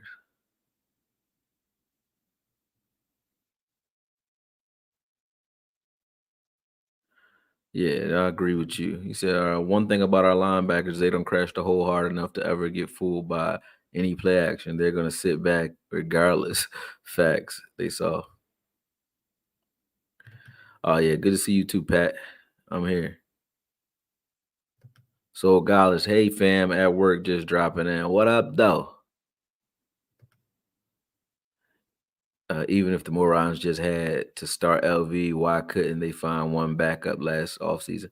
They found one during the season. His name was Rashawn Evans, who was better than LVE in any walk of life. I could guarantee you, Rashawn Evans, like the last one I'm gonna pull up, right? Watch this. I could pick any game. I don't know. I ain't even got no games for you from um 2022, right? I don't got no game that I can say, hey, this game I know he balled out, right? I'm just gonna pick a random game. All right, and I guarantee you, he did more in that random game. Let me see what year. All right, if for Atlanta, let's see any game. I'm gonna pick any week. Watch this. And you're like, oh, and then everybody on the Cowboys staff and all the Cowboys fans is like, this guy can't play no ball. 159 tackles, number 3 in the league, top 10 in the league when it came to solo tackles. I think he was top 5 of me. Had 110 solo tackles and 159 total tackles. All right, this is him against Cincinnati. I never watched this game. Watch this. This is the guy that we said he's a bum, and that's why he can't play because he's a bum. Everybody kept saying he a bum, AKOYE. He's a bum, AKOYE. What you don't understand is if he's a bum, what are the guys who you're starting in front of him? That's all I'm saying. Let's just do a assessment. That's him in the middle of the field, number 54. Let's pay attention. And then we're gonna do him just like we did Trotter and them. Let's just see what he does. See how he looks here.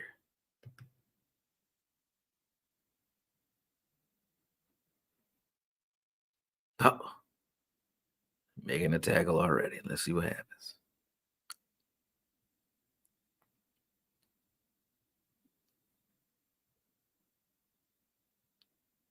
Reads it, hits it.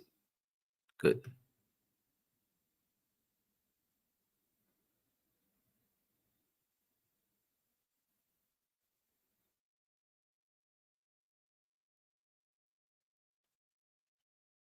Listen, got in there. Uh-oh, what happened? That was a pass play. Let's see. It's got nothing to do with him.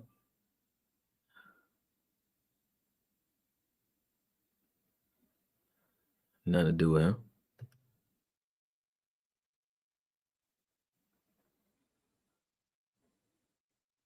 There's the top of the screen.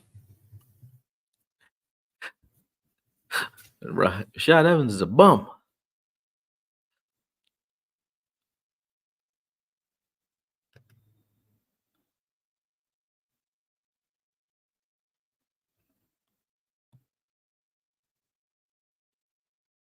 Blitz on that play did nothing.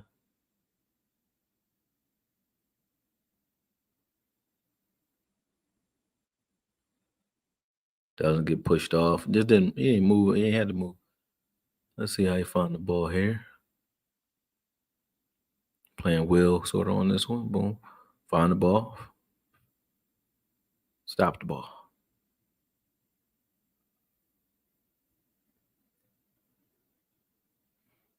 He all calm.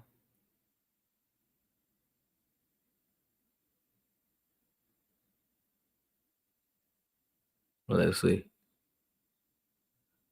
Fakes the blitz.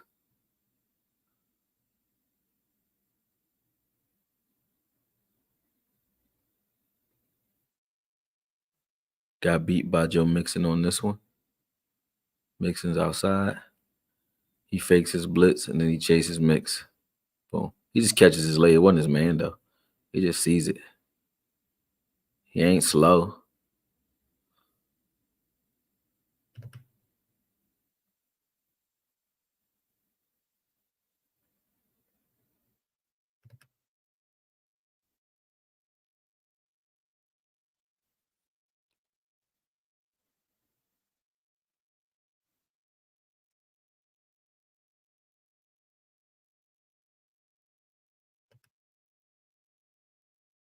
He probably wound up in Washington. Let's see what happened when you run at him. Every time they ran at him so far, his 3 tackles came on the 3 runs. Every time they ran at him, he's made the play himself so far. Let's see. Right to it. Come on, man. I ain't see Bell or Clark do that almost all year. They ain't been doing shit. Well, okay.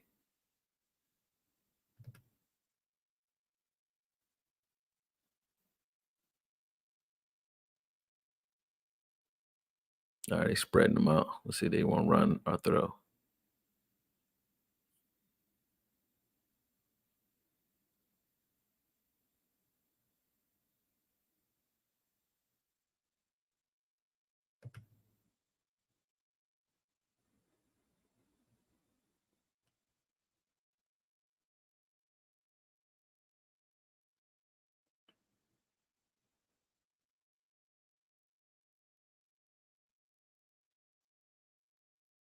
They know they in man.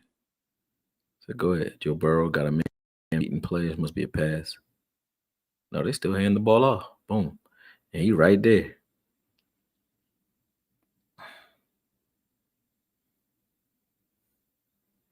Look good to me. Yeah. He ain't had to make the tackle, but got in there.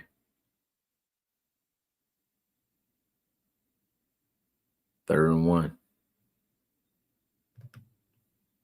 Third and 1. Let's see. They're going to play action him.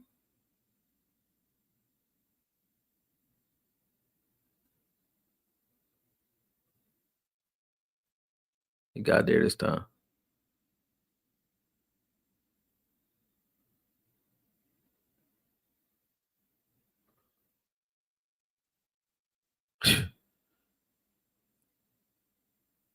Still barely fucking got there, though.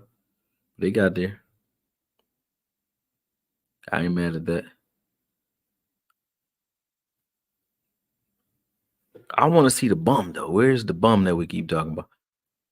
Because I ain't, like I said, I haven't seen Bell and them ball at all for y'all to be calling him a bum in comparison to them. And they like, this is why he's not here, because he's a bum. But these guys were good. This is like crazy to me.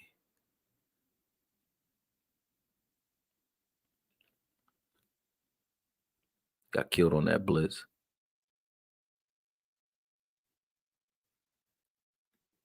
There's him blitzing. I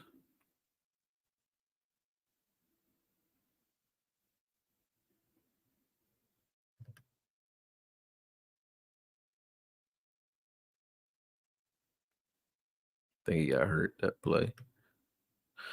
That last play got hurt. Damn, here you go again. Every run play, he's found the ball so far. This ain't even a run play.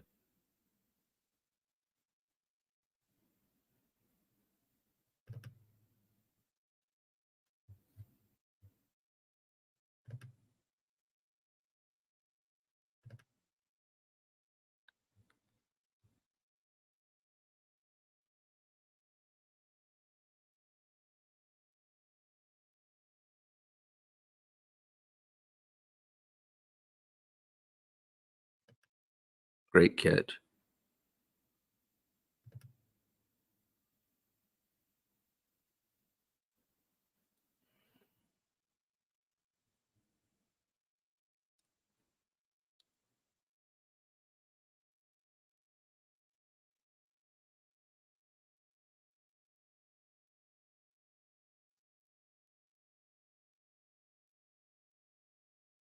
So the name of the game versus them was don't run at Evans and them. Throw the ball because that's the only time they moving a rock. Spread them out and throw.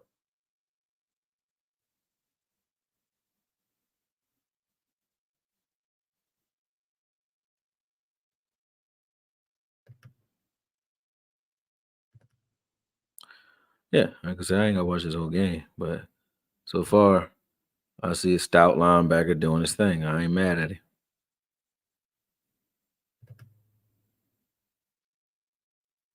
And I don't see nobody able to run at him. I know you ain't gonna just come out and just say, hey, Evans in the middle of the field, let's run the ball 5 times. That ain't happening.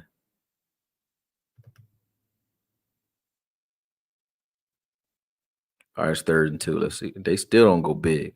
It's 3rd and short. He at the top of the screen off the edge. Let's see what happens. He ain't had shit to do. Throwing away from him. Run away from him. 1st and 10. You gonna come out in a running formation? Nope. Spread them out and pass. Double A gap.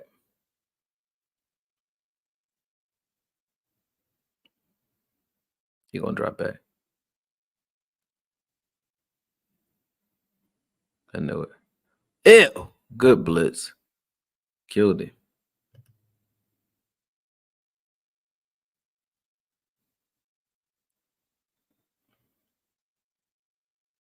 Drop back again.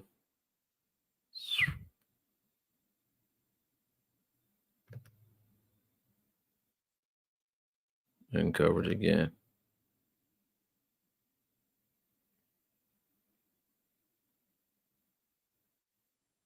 In coverage again.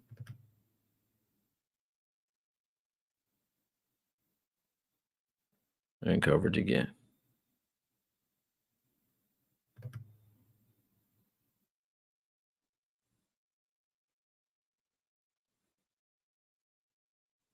What they ain't doing is running at him.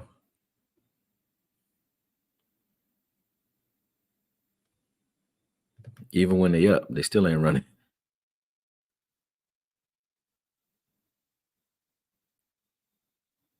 Let's see what happened late in the game. Run at this man, please.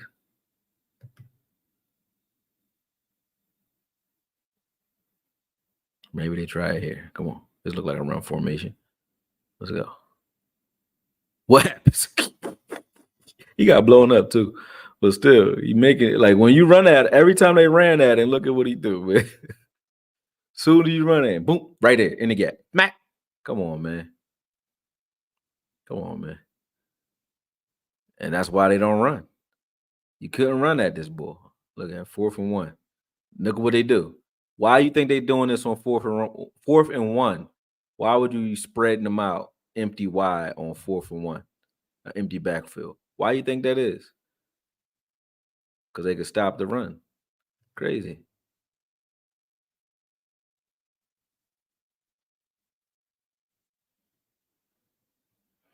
I liked Evans. I think Evans gonna wind up back with Washington. Let me see what's going on here. Good blitz. Boom. Let's see what happens when you run at no runs here. They're not gonna run at him.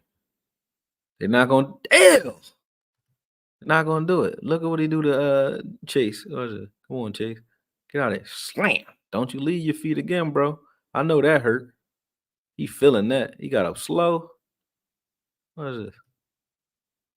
Got up slow.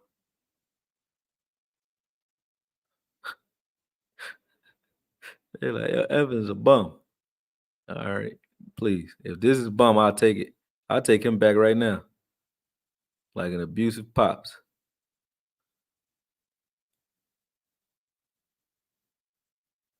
Interception.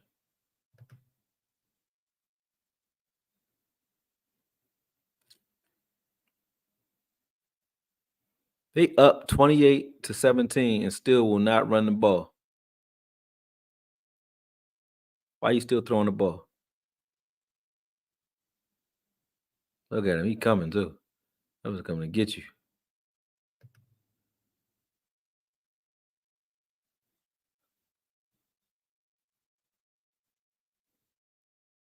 Still empty.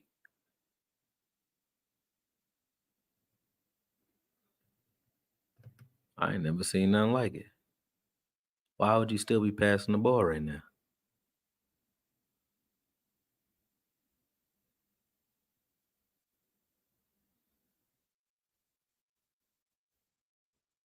That's a touchback.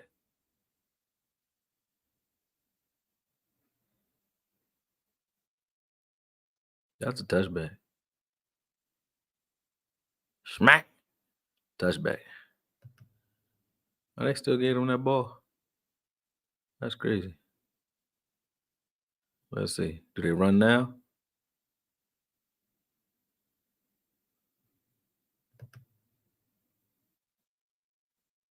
They run this ball. How they quarterback sneak that? That ain't shit.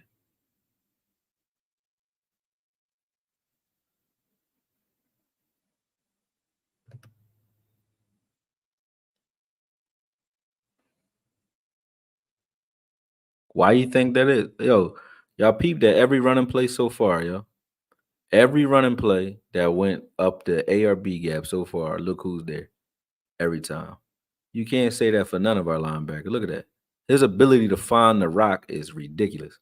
And y'all think that I'm just like, I don't even know who Evans is. I don't give a shit about Evans. I like this. I don't care who it is. Whoever does it. If you could do it and I can see it on film, I'm gonna be like, yeah, and he can do it. So I don't know where they got bum from when it came to this man.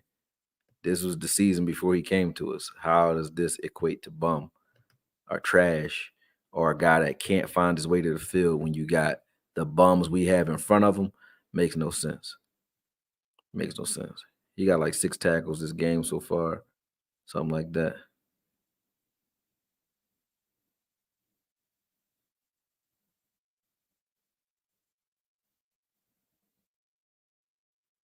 Missed that one. Forces a air throw. Not bad. They're gonna run here every time. He on it.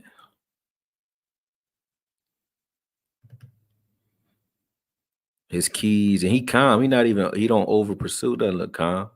Find the ball. Find the ball. His keys is crazy. He know how to find the ball. I don't know who's teaching linebacker here. Who's his name? McCurley. Trash. Look at this. Find the ball. Look at this. We don't have that here. The bullshit we got here, man. We don't have that here. Y'all crazy. Anybody who said that this bull was a bum is crazy. I could pick a random game. He ain't gonna be a bum in none of them. So why would he be a bum here?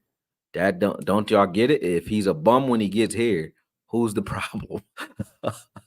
If this dude just suddenly become a bum the very next year after 159 tackles is enough to lead the league. He was top 3 in the league in tackles. He had a Pro Bowl year. He just didn't make the Pro Bowl because his name, but his year was a Pro Bowl level year. 159 tackles is enough to make a Pro Bowl any year. You do that and you come here and now you're a bum. That's dumb. Yeah, that's dumb. He was mad because he's like, how am I top 3 in tackles, but don't make no money? Y'all, nobody want to get me in free agency. Look at this. Look at this shit. Are y'all seeing this? Y'all seeing this? I don't think y'all seeing it, man. Y'all must not be seeing it, man. Are y'all seeing this shit? This is crazy. That's crazy, man. He on that ass. He on everybody ass.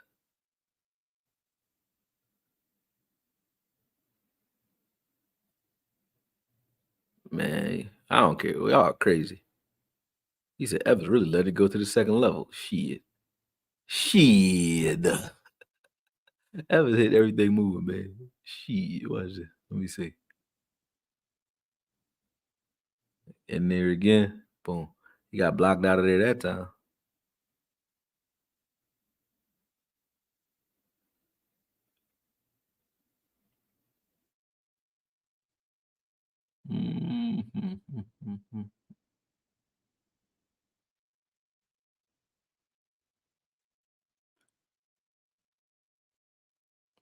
He said Evans isn't great in coverage.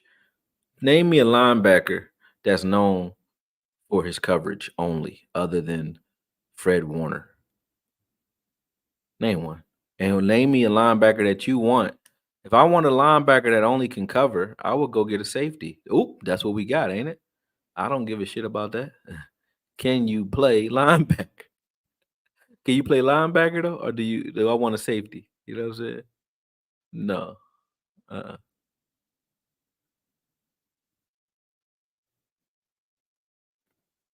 Who that running? Oh, they got a running playoff that time. About time. Let me see. What happens here? Boom. Got blocked that time. Finally.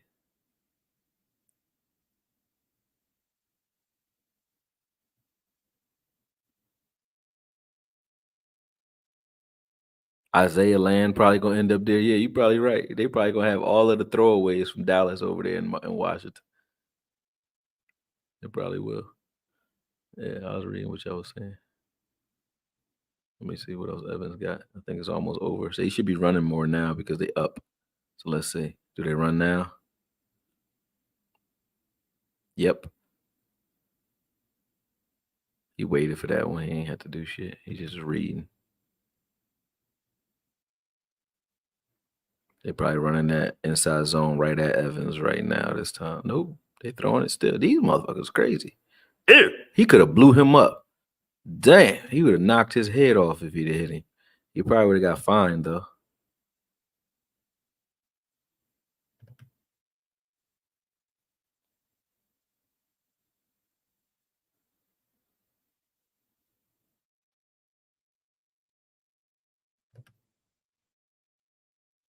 Since he's a throwing ass team, man.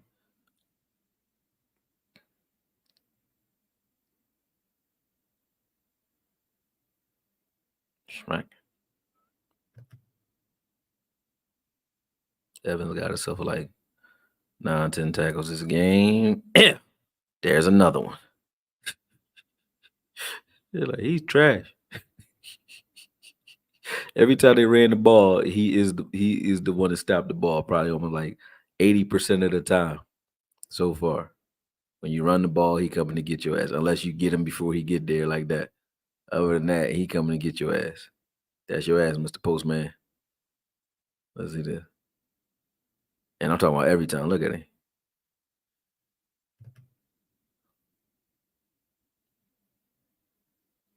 Do we get it this time? Where he at?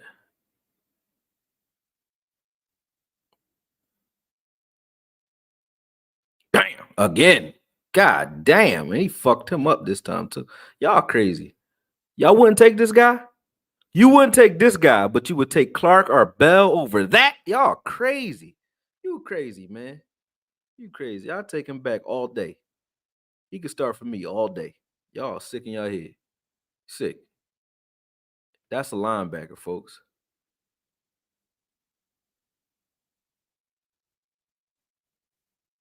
That is a linebacker. They kneeling now. That's it.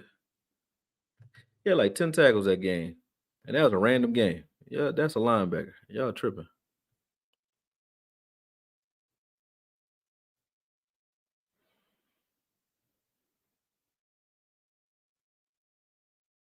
Yeah, they're not doing much with the run. That's why they're passing so much. Exactly.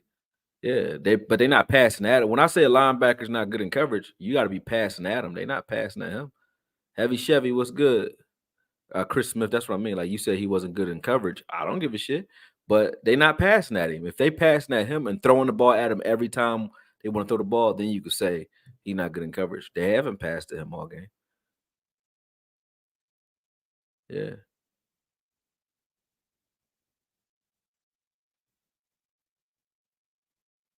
I said everybody take Evans. Yeah. I gotta go. I've been saying that for like an hour. I've been out here for 4 hours, man. I'm gonna get somebody to chop this up and put it out though. Ah man. Damn, I'm ashy. I need some lotion. I got lotion right here too. I don't know what I'm doing, man. Look at that. That's what happens when you eat chocolate. Yeah. Bam. Yeah, but folks, appreciate y'all jumping on. Got some people to go see. Just got back in town, so yeah. Have fun with the film. But yeah, man. That is crazy. That's crazy. Y'all cut that guy for Bell. Y'all cut this dude for Bell and for Clark. And y'all call this a meritocracy because he smoked some weed. And Randy Gregory survived that. And we kept Boss Man after catching bodies. That's a body. Peace. Appreciate you too, Soul Goddess.